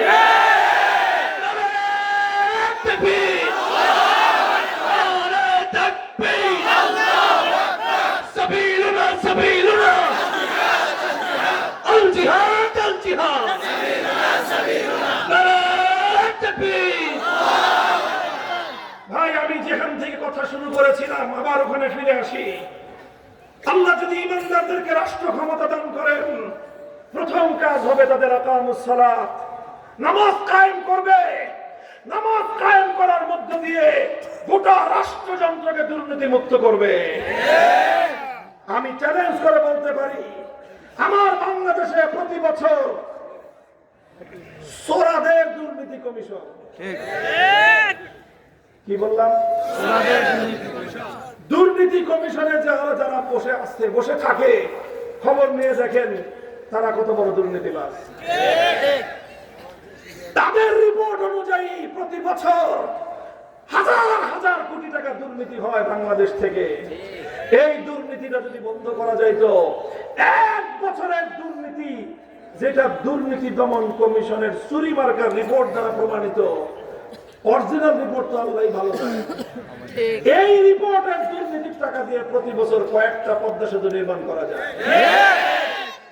আপনি বলেন, এই দেশে আপনারা উন্নয়নের গল্প শোনান, উন্নয়নের গান শোনান, জনগণকে বোঝাই বানান আপনারা। এই রাষ্ট্রের মধ্যে যদি নামাজ কায়েম করা হয়, যাকাত ভিত্তিক ইসলাম প্রদত্ত সাম্য অর্থ ব্যবস্থা যদি কায়েম করা হয়, ধনী আর দরিদ্রের বৈষম্য এই সমাজে আর থাকবে না। জুলাই বিপ্লবটা ছিল, এই বিপ্লবের নাম কি বলেন তো? বৈষম্যহীন বাংলাদেশ গড়বার বিপ্লব। বলেন কথা ঠিক না ঠিক? বৈষম্যহীন আন্দোলন হয়েছিল, বৈষম্যহীন দেশ গড়ার কথা বলে হাজারের বেশি বাংলার তামাম সন্তানেরা জীবন দিয়েছে। এরপরেও যদি আমরা একটা বৈষম্যহীন দেশ গড়তে না পারি, এই সকল শহীদদের আত্মার কাছে আমরা সকলেই দায়ী থেকে যাব। কাজে আসেন না, আমরা দায়িত্ব নিয়ে কথা বলছি, আমাদেরকে দায়িত্ব দেন রাষ্ট্র পরিচালনার। ইনশাআল্লাহ এক টার্মের মধ্যে একটা দুর্নীতিমুক্ত রাষ্ট্র এবং প্রশাসন জাতির কাছে আমরা উপহার দেব ইনশাআল্লাহ।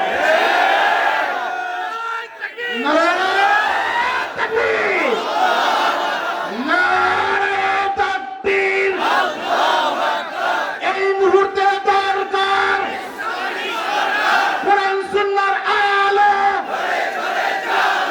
সংসদে চালো।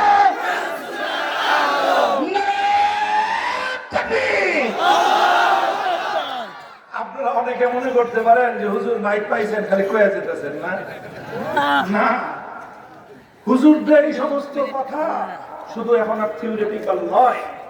মোল্লা মৌলবীরা কতটুকু কি পারে আজকে 2025 সালের পৃথিবী তার জাজ্জন্য সাক্ষী।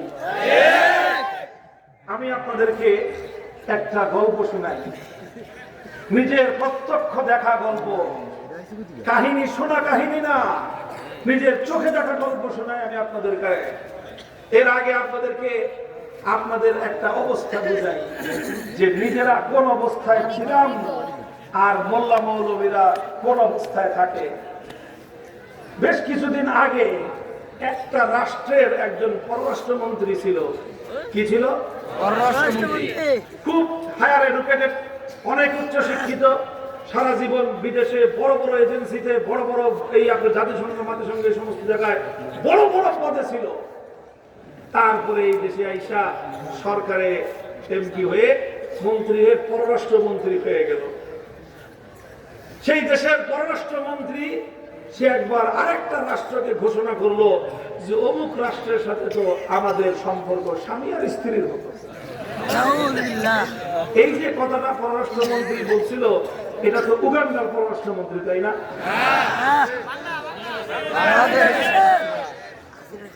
আচ্ছা, জিজ্ঞাসা করছে ভাই কি লিগা তারে আপনার স্বামী বললেন? সে আপনাদের স্বামী কেমনে হলো? স্বামী হলে এরকম স্ত্রীরা যেরকম স্বামীদের ফ্রি সার্ভিস দিয়ে যায়, আমরাও এরকম তাদেরকে শুধু ফ্রি সার্ভিস দিয়ে দেব। আচ্ছা, কেন এই সার্ভিস দিচ্ছেন? ও সব বলছে, পত্রিকা খুলে দেখেন 3-4 বছর আগে সব কথা সে বলছে এই জন্য সেই ভারত রাষ্ট্রের এই সরকারকে বারবার ক্ষমতায় আনা উচিত, কারণ এই সরকারের মতো ভারতকে এইরকম ভাবে বিনামূল্যে সার্ভিস আর কেউ দেবে না। বলে না এই কথাগুলো? দেখেন, একটা মানুষের মধ্যে লাজ লজ্জা কি পরিমাণ হারাইলে, আত্মমর্যাদা বোধ কতটুকু লোপ পাইলে, নিজের দেশ সম্পর্কে, যেই দেশ তাকে মন্ত্রী বানাইছে, সাধারণ মন্ত্রী না পররাষ্ট্রমন্ত্রী, সেই দেশ এবং সেই জাতি সম্পর্কে আরেকটা দেশের ব্যাপারে গণমাধ্যমে সারা দুনিয়ার মিডিয়ার সামনে সে বলে আমরা এই রাষ্ট্র থেকে ওই রাষ্ট্রকে যা দিছি সারা জীবন ভুলতে পারবে না। এই জন্য বারবার আমাদেরকে এই ক্ষমতায় আনা উচিত। বলে না এগুলা? বলেন, যদি চুরিও করে থাকে কোন চোরাও তো এইভাবে করে না, মাঠ না পাইতে দিছ, এরপরে এইভাবে লাজ লজ্জা ছাড়া মানে আত্মমর্যাদা বলতে কিছুই ছিল না, আত্মসম্মান বলতে কিছুই ছিল না। তোমাকে নিয়ে আরেক দেশে তিলক পরা দেয়, তুমি বেটা তুমি বেটি যেই কপাল খোদার দরবারে সেজদায় ঢুকো, তোমার সেই কপালে তুমি তো নিজেকে মুসলমান বলে পরিচয় দাও, তোমার কপালের মধ্যে আরেকটা ধর্মের প্রতীক তিলক পরায় যখন তোমাকে তিলক পরায় মুখ্যমন্ত্রীর পরিচয় দিল, তখন তো তোমার আত্মমর্যাদা থাকলে একটু বিবেকে বাঁধত যে আমি 18 কোটি মানুষের প্রধানমন্ত্রী, আমি তো তোমার একটা রাজ্যের মুখ্যমন্ত্রী না, তুমি তো আমাকে কপালে তিলক করাতে পারো না, আমি তো নিজেকে মুসলমান বলে দাবি করি। এই কথাটুকু বলবার মতো আত্মমর্যাদাও ছিল না।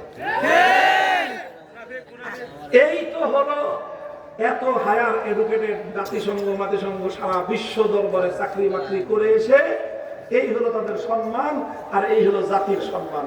বলেন আপনার মন্ত্রী যদি বলে যে আমরা স্ত্রীর মতো আর ওরা স্বামীর মতো, এই দেশের মর্যাদা কোথায় গিয়ে থাকে বলেন?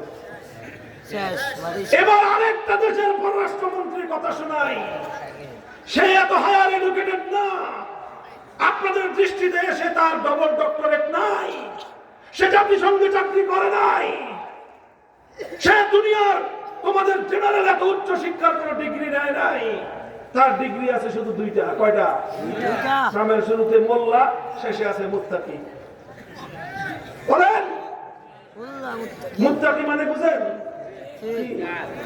আরে ভাই বলেন না কেন? মুত্তাকি কাকে বলে আমাদের দেশে? পরহেজগার, মানে খালি মোল্লা না, এটা পরহেজগার মোল্লা, মানে ডবল মোল্লা। পুরো নাম হলো মোল্লা মোহাম্মদ আমির খান মুত্তাকি। সেও একটা রাষ্ট্রের পররাষ্ট্রমন্ত্রী, আর ওই পররাষ্ট্রমন্ত্রী গেল সেপ্টেম্বর মাসে, এই এখনো 2 মাস পুরো হয় না, এই সেপ্টেম্বর মাসে না, এই অক্টোবর মাসে, অক্টোবর নভেম্বর ডিসেম্বর এখনো শুরু হয়েছে মাত্র, এই অক্টোবর মাসে ওই মোল্লা ওই দেশে গেছে যেই দেশে তোমার এই শুটেড বুটেড পররাষ্ট্রমন্ত্রী বলতো আমার স্বামী। ওই মোল্লা যখন তাদের দেশে গেছে, তাদের দেশের পররাষ্ট্রমন্ত্রী তার সামনে একটা বিজেপির মতো মনে হয়। দেখছেন আপনারা? পাগড়িটা পরে মোল্লা যে খাড়া রয়েছে, মনে একদম পুরো রয়্যাল বেঙ্গল টাইগার, আর পাশে একটা হুগনা বিলাই, মনে হয় না এরকম? স্যালুট দেয়, স্যালুট, হুজুররা স্যালুট দেয়, লাইন ধরে দাঁড়ায় থাকে যে মোল্লা ভাই সালাম সালাম আদাব করে না এগুলা। আমি অন্য কিছু বুঝাইতে চাই নাই, আমি আপনাদেরকে একটা জিনিস বলতে চাই, এই যে একটা পররাষ্ট্রমন্ত্রী আর এটাও একটা পররাষ্ট্রমন্ত্রী, যেই পররাষ্ট্রমন্ত্রী ভিক্ষা চায় যে দয়া করে ক্ষমা করে আমাদের ভুল ত্রুটি হয়ে থাকলে মাফ করে দিয়ে আরেকবার একটু আমাদের উপর করুণা করো, এটাও একটা পররাষ্ট্রমন্ত্রী। আর ওইটাও আরেকটা পররাষ্ট্রমন্ত্রী, যেই পররাষ্ট্রমন্ত্রী সেই দেশে আসার পর 150 কোটি মানুষের পপুলেশনের সেই গোটা দেশ নড়ে চড়ে বসছে। গোটা পররাষ্ট্র মন্ত্রণালয়, রাষ্ট্রের উচ্চ পদস্থ কর্মকর্তারা সেই মোল্লাকে অভ্যর্থনা জানানোর জন্য, স্যালুট জানানোর জন্য, সম্ভাষণ জানানোর জন্য, প্রটোকল দেওয়ার জন্য লাইন ধরে দাঁড়ায় থাকে। জানেন এই মোল্লার পরিচয়? এই এত উচ্চ শিক্ষিত না আপনাদের দৃষ্টিতে, আমাদের মতো মোল্লা, তার সাথে 1 ঘন্টার বৈঠক করেছি আমরা, এক সময় যেরকম ফেস টু ফেস। মোল্লা মোহাম্মদ আমির খান মুত্তাকির সাথে তার পররাষ্ট্র মন্ত্রণালয়ে গিয়ে বৈঠক করেছি, আলোচনা করেছি দ্বিপাক্ষিক রাষ্ট্রীয় স্বার্থ সুবিধা নিয়ে। আমি আপনাদেরকে সাক্ষী দিচ্ছি, আল্লাহকে হাজির নাজির জেনে আমরা দেখলাম মাথায় পাগড়ি পরা, হাতে তার তসবিহ। যতক্ষণ আমরা কথা বলি ততক্ষণ তার তসবিহ চলে, হাতে তসবিহ বিচি চলে, ডানা চলে, মুখে আল্লাহর জিকির চলে। যখন তিনি কথা বলেন তখন তার হাতের তসবিহ স্টক থাকে। এইরকম আল্লাহর জিকির করেন। শুধু এই এক মন্ত্রী না, 5টা মন্ত্রীর সাথে আমরা 1 সপ্তাহের মধ্যে মিটিং করেছি।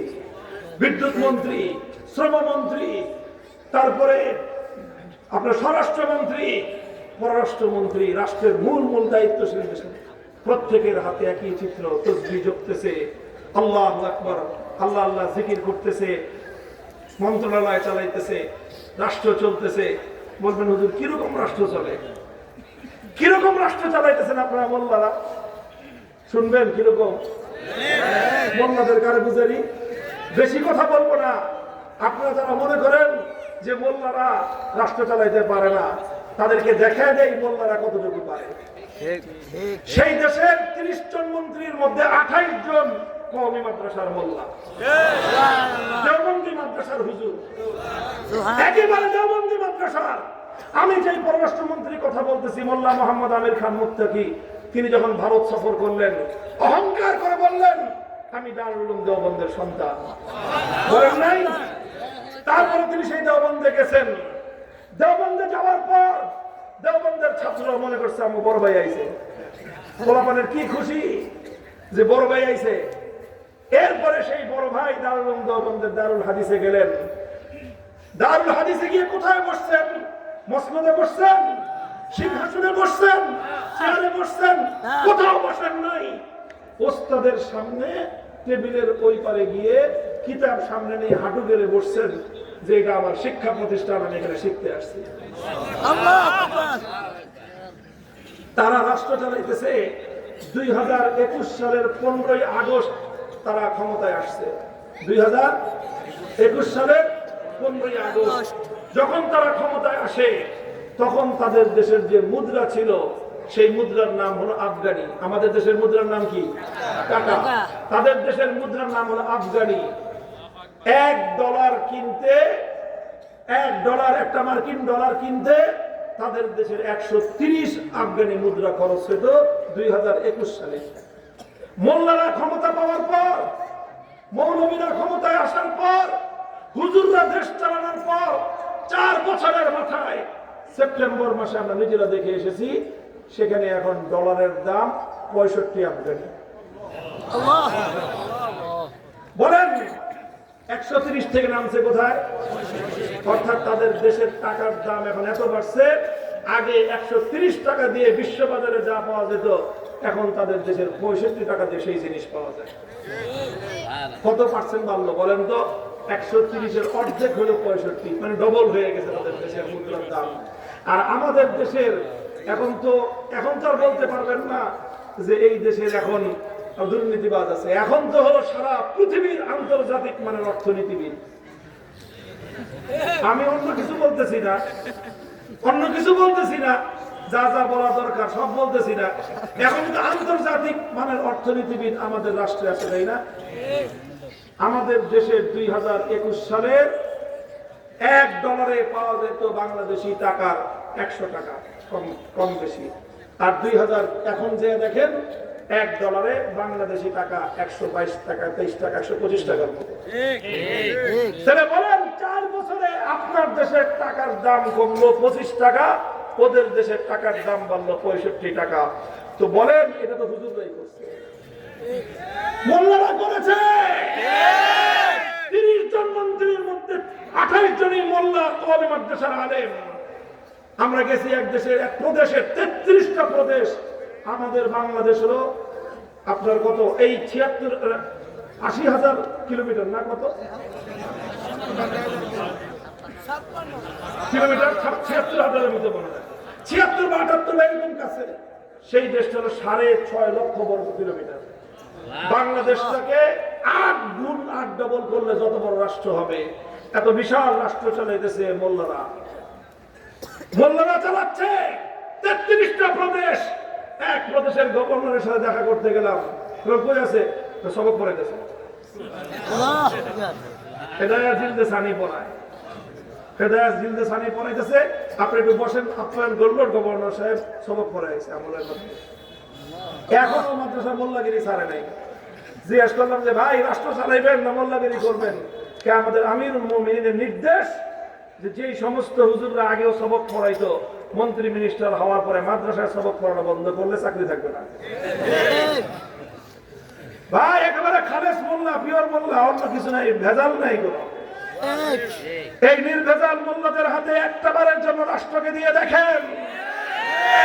1 বছরের মাথায় আমার দেশের মুদ্রার মান, 5 বছরের মাথায় আমার দেশের মুদ্রার মান 50 টাকায় ডলার দিয়ে দেবো ইনশাআল্লাহ।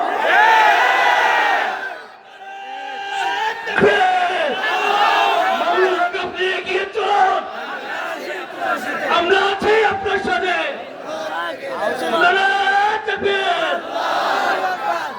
মুহতারাম হাজিরিন, কথা আপনাদেরকে এই জন্য বললাম, কারণ বাস্তব দৃষ্টান্ত না দিলে আপনারা বিশ্বাস করতে চাইবেন না। আরেকটা আশ্চর্য তথ্য দিয়ে আমি এই চ্যাপ্টার শেষ করতেছি। আমি যে কথাটা বলতে চেয়েছিলাম, ইসলামী অর্থ ব্যবস্থার সৌন্দর্য হলো এমন অর্থ ব্যবস্থা হইতে হবে। শুধু গড় হিসাব দিয়া এই ভাওতাবাজি পাবলিকরে বোঝাই বানানোর হিসাব না। বলো দরিদ্র মানুষের কি লাভ হয়েছে বলো, গরিব মানুষের কয় টাকা ইনকাম বেড়েছে সেটা বলো, গরিব মানুষের ক্রয় ক্ষমতা কতটুকু বেড়েছে সেটা বলো, গরিব মানুষ আগে কি দিয়ে ভাত খাইতে এখন কি দিয়ে ভাত খায় সেই হিসাব করো। আর বড় লোকের সাথে গরিবের সম্পদের পার্থক্য কতটুকু কমছে ওই হিসাব বলো। ওই দেশটা, যেই দেশটাকে এখনো পৃথিবীর মাত্র একটা দেশ স্বীকৃতি দিয়েছে আর গোটা পৃথিবী এখনো তাদেরকে স্বীকৃতি দেয় নাই, মাত্র 42টা রাষ্ট্র তাদের সাথে কূটনৈতিক সম্পর্ক স্থাপন করেছে। আমাদের বাংলাদেশ এখনো পর্যন্ত সেই সাহসটুকুও করে নাই। সেই দেশ তারা প্রতি মাসে 8 লক্ষ পরিবার, শব্দটা বলেন, 8 লক্ষ পরিবারকে তারা প্রতি মাসে ভাতা দেয় রাষ্ট্রীয়ভাবে। কত, কয় লক্ষ ভাতা কত দেয় শুনবেন? মিনিমাম ভাতার পরিমাণ হলো তাদের দেশের 5,000 আফগানি, আপনার বাংলাদেশের 10,000 টাকা। আর ভাই কতজনকে দেয়? 8 লক্ষ মানুষকে দেয়। তাদের সম্পর্কে বলা হয় হুজুররা নাকি সংকীর্ণ মনা, হুজুরদেরকে সংকীর্ণ মনা উগ্রবাদী সাব্যস্ত করার চেষ্টা করো। আল্লাহর কসম খেয়ে বলি, মোল্লা মৌলবীরা যেই মানবিকতার আদর্শ একবিংশ শতাব্দীতে পৃথিবীতে প্রতিষ্ঠিত করেছে অন্য কারো পক্ষে সেটা সম্ভব নয়। সেই দেশ 40 বছর ধরে যুদ্ধ চলতেছে। কয় বছর? 25 লক্ষ মানুষের জীবন গিয়েছে। কত? 25 লক্ষ। আপনাদের মতো ওই চাপাবাজির 30 লাখ না, ওই চাপাবাজির 30 লাখ না। বললাম তো, প্রমাণ করে দেখেন। একটা মিথ্যা কথাকে প্রতিষ্ঠিত করার জন্য একটা দেশ এবং একটা জাতির 55 বছর মিথ্যাবাদিতার মধ্যে ভাসছে। এই জাতি কোনোদিন উন্নতি করতে পারবে না। মিথ্যার উপর ভিত্তি করো কেন তোমরা? 1971-এর মহান মুক্তিযুদ্ধে 30 লক্ষ মানুষের জীবন গেছে, এর সপক্ষে কোনো প্রমাণ নাই। আমরা মুক্তিযুদ্ধের সপক্ষে, মুক্তিযুদ্ধের বীর শহীদদের সম্মান জানানোর পক্ষে, কিন্তু ওই মিথ্যা কথা বলতে হবে কেন বলেন? মিথ্যা কথা কেন বলতে হবে? প্রমাণ করো। 30 লক্ষ না 3 লক্ষ মুক্তিযোদ্ধার ঠিকানা দাও। স্বাধীনতার পরে বাংলাদেশে মুক্তিযোদ্ধার সংখ্যা নিয়ে গবেষণা শুরু হয়েছিল। গবেষণা করার পরে কয়েক হাজার, পরে আর পায় না। এই সমস্ত প্রসেস কইছি তো কইছি, 3 লাখ কই থেকে 3 মিলিয়ন কয়ে দিছি, তো যা কইছি তাই। তোমার একটা কথাকে সত্য রাখার জন্য 30,000 মানুষকে 30 লক্ষ শহীদে পরিণত করা হলো। আর এই জাতির এত মহান গৌরবোজ্জ্বল মুক্তিযুদ্ধের ইতিহাসকে মিথ্যার উপর ভিত্তি দিয়ে গোটা জাতীয় গৌরবকে ধসিয়ে দেওয়া হয়েছে। কথাটা বললাম, চিন্তেন না, ঠান্ডা মাথায় বাড়িতে গিয়ে মাথায় পানি ঢেলে চিন্তা করে। এটাতে আমার মুক্তিযুদ্ধ গৌরবান্বিত হয়নি, মুক্তিযুদ্ধ কলঙ্কিত হয়েছে। মিথ্যা দিয়ে কোনদিন গৌরব হয় না, মিথ্যা দিয়ে ধোঁকাবাজি হয়, মিথ্যা দিয়ে জাতির ক্ষতি ছাড়া কিছুই হতে পারে না। 25 লক্ষ মানুষ মরেছে কত বছরে? কত বছরে? 40 বছর যুদ্ধে 25 লাখ মানুষ মরছে। কাদের সাথে যুদ্ধ? এই বুয়া পাকিস্তানি গুলোকে, ঠিক যারা সাঁতার জানে না, পানিতে চুবড়ি দিয়ে ঠাকঠাকসা মারছে বাঙালি যাওয়া।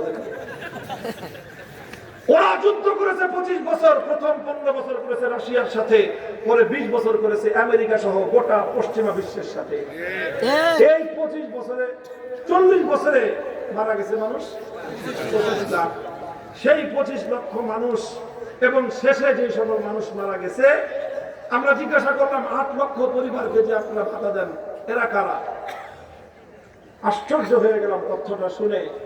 বলল যে আমাদের পক্ষের যারা মারা গেছে তাদেরকেও দেই, আমাদের বিপক্ষে যুদ্ধ করতে গিয়ে যে সমস্ত সৈনিকরা মারা গেছে আফগানিস্তানের স্থানীয়, তারা তো দোষ করেছে, তারা মারা গেছে, তার এতিম সন্তান কি অপরাধ করেছে? তার বিধবা স্ত্রী কি অপরাধ করেছে? এই জন্য সরকার ওই সকল সৈনিকদের যারা মুসলমানদের বিরুদ্ধে যুদ্ধ করতে গিয়ে, ইমারতের বিরুদ্ধে যুদ্ধ করতে গিয়ে বিপক্ষের শত্রুর সৈনিকদের যে সমস্ত ইয়েতিম এবং বিধবা তাদেরকেও প্রতি মাসে 10,000 টাকা করে ভাতা দেয়। মোল্লা মৌলবীরা এগুলো করে দেখায়া দিয়েছে দুনিয়াকে। এরপরেও যদি আপনারা মনে করেন যে মোল্লা মৌলবীরা পারে না, আপনাদের কপাল কোনোদিন বদলাবে না। আলহামদুলিল্লাহ, দায়িত্ব নিয়ে কথা বলছি। ইসলাম অনুযায়ী যদি দেশ চালানো হয়, আল কোরআনের অর্থ ব্যবস্থা দিয়ে যদি জাতি পরিচালিত করা হয়, আমরা আমার নবীর মতো ঘোষণা দিতে পারবো, মান তারাকা দাইনান আও যায়াআন ফাইলাইয়া ওয়া মান তারাকা মালান ফালিওয়ারাসাতিহি। আল্লাহর নবী যেদিন পবিত্র মদিনা শরীফে বাইতুল মাল কায়েম করেছিলেন, যেদিন ইসলামী রাষ্ট্রের ঘোষণা দিয়েছিলেন, আমার নবীর ঘোষণা ছিল কোন মানুষ যদি মারা যায়, মৃত্যুর সময় যদি সে কোনো সম্পদ রেখে যায়, তার সম্পদ তার ওয়ারিশরা ভোগ করবে। সে যদি কোনো ঋণ রেখে যায়, আমি শোধ করব। বাবা বলো, বাংলাদেশের রাষ্ট্রনায়করা এই ঘোষণা দিতে তোমাদের বুকের পাটা আছে?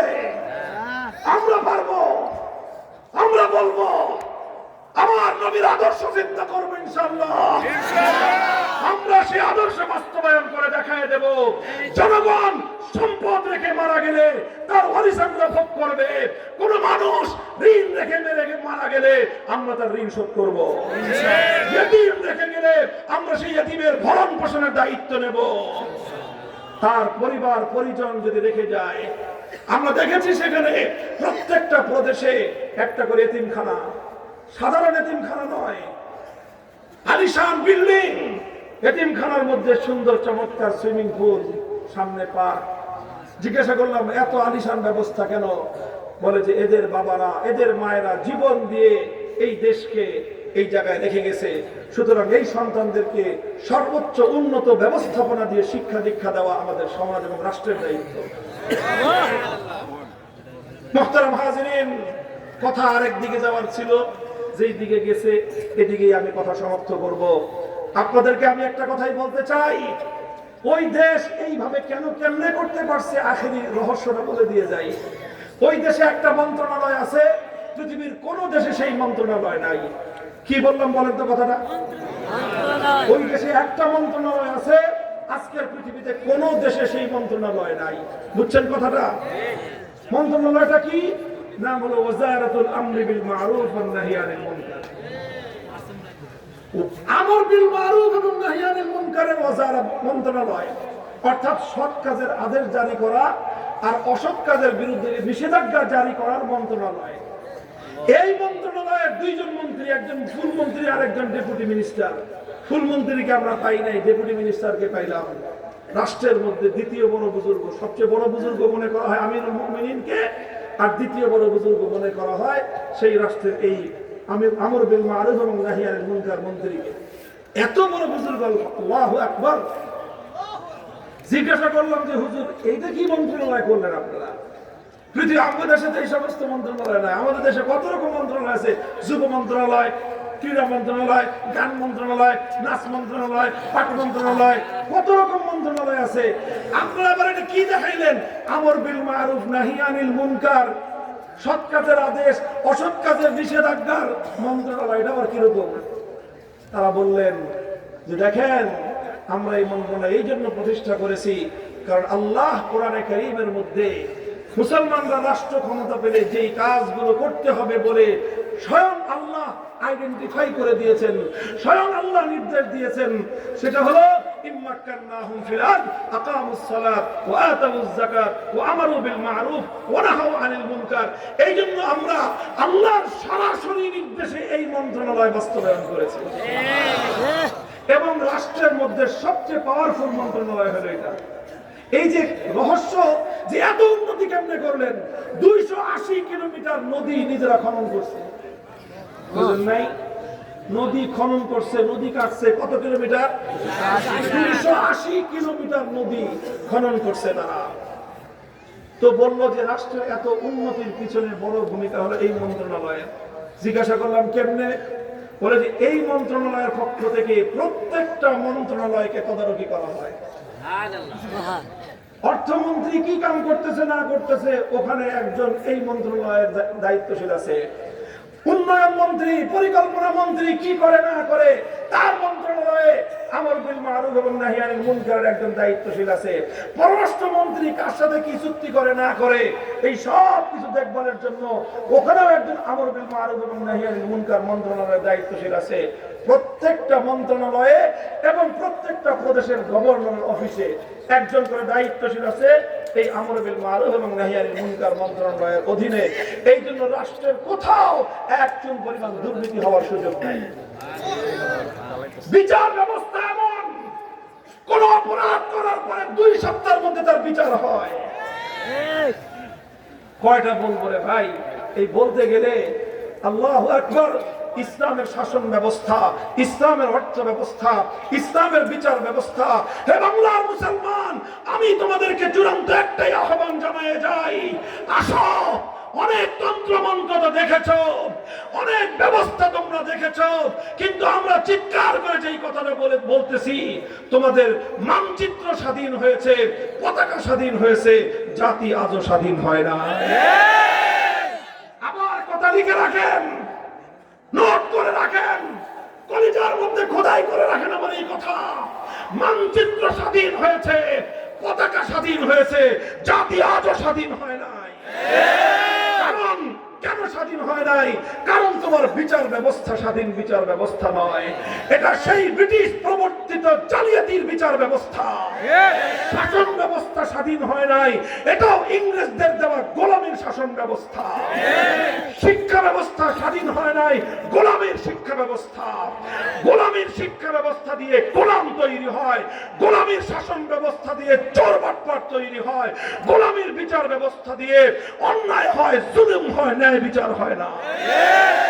বলবেন উপায় কি?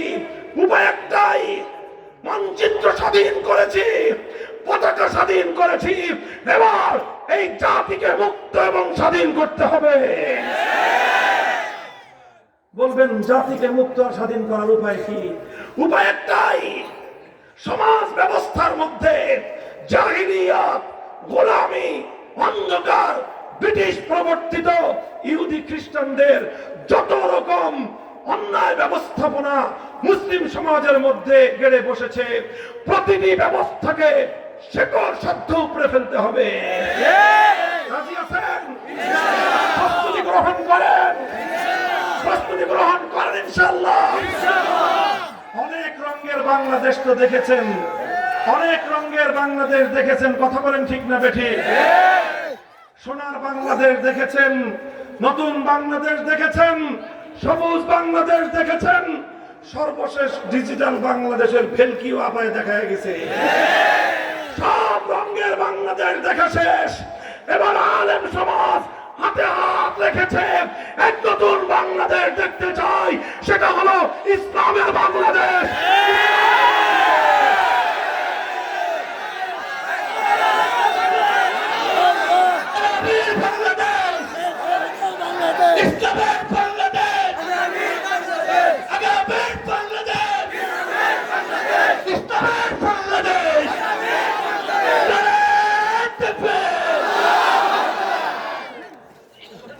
খেলাফতের বাংলাদেশ ইনশাআল্লাহ বলেন। কোন সংখ্যালঘুর ভয় পাওয়ার কারণ নাই। আমাদের স্লোগান ধর্ম, বর্ণ, ভিন্ন মত সবার জন্য। আবার বলেন ধর্ম, বর্ণ, ভিন্ন মত সবার জন্য খেলাফত। হিন্দুর জন্য খেলাফত, খ্রিস্টানের জন্য খেলাফত, বৌদ্ধের জন্য খেলাফত, মুসলমানের জন্য খেলাফত ইনশাআল্লাহ। এটা শুধু আমাদের কথার কথা নয়, এটা আমাদের আজীবনের স্বপ্ন, আমাদের জীবনের পণ, আমাদের জীবনের অঙ্গীকার ইনশাআল্লাহ। খোদার এই জমিনে খেলাফতের শাসন ব্যবস্থা কায়েম করেই ছাড়বো ইনশাআল্লাহ। খোদার আকাশ, খোদার জমিন করবো কায়েম, খোদার দিন, খোদার আকাশ, খোদার জমিন করবো কায়েম, খোদার দিন, খোদার আকাশ, খোদার জমিন। এই রাজি থাকবেন তো? বলেন প্রস্তুত থাকবেন তো? তবে মনে রাখেন শুধু মুখের কথায় সিরা ভিজে না।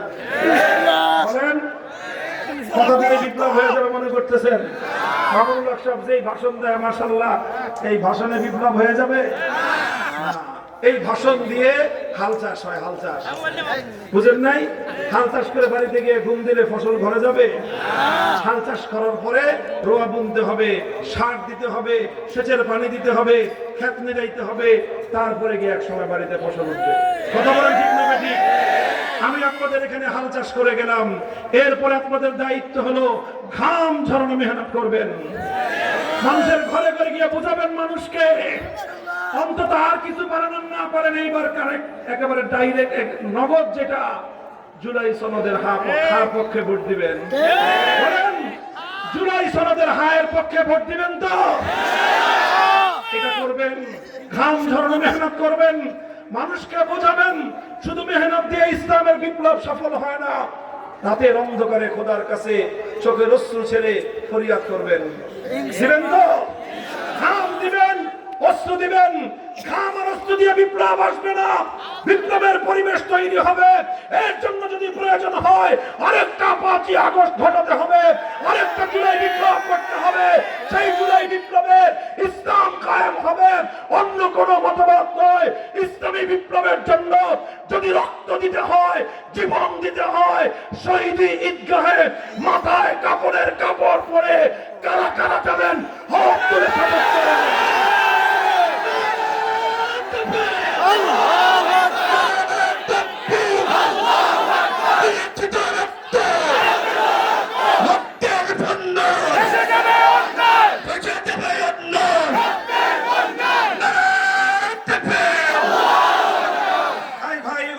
কথার কথা না শপথ?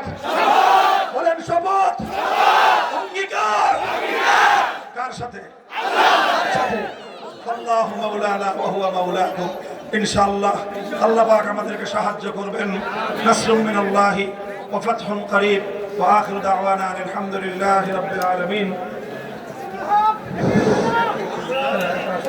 সম্মানিত হাজিরিন,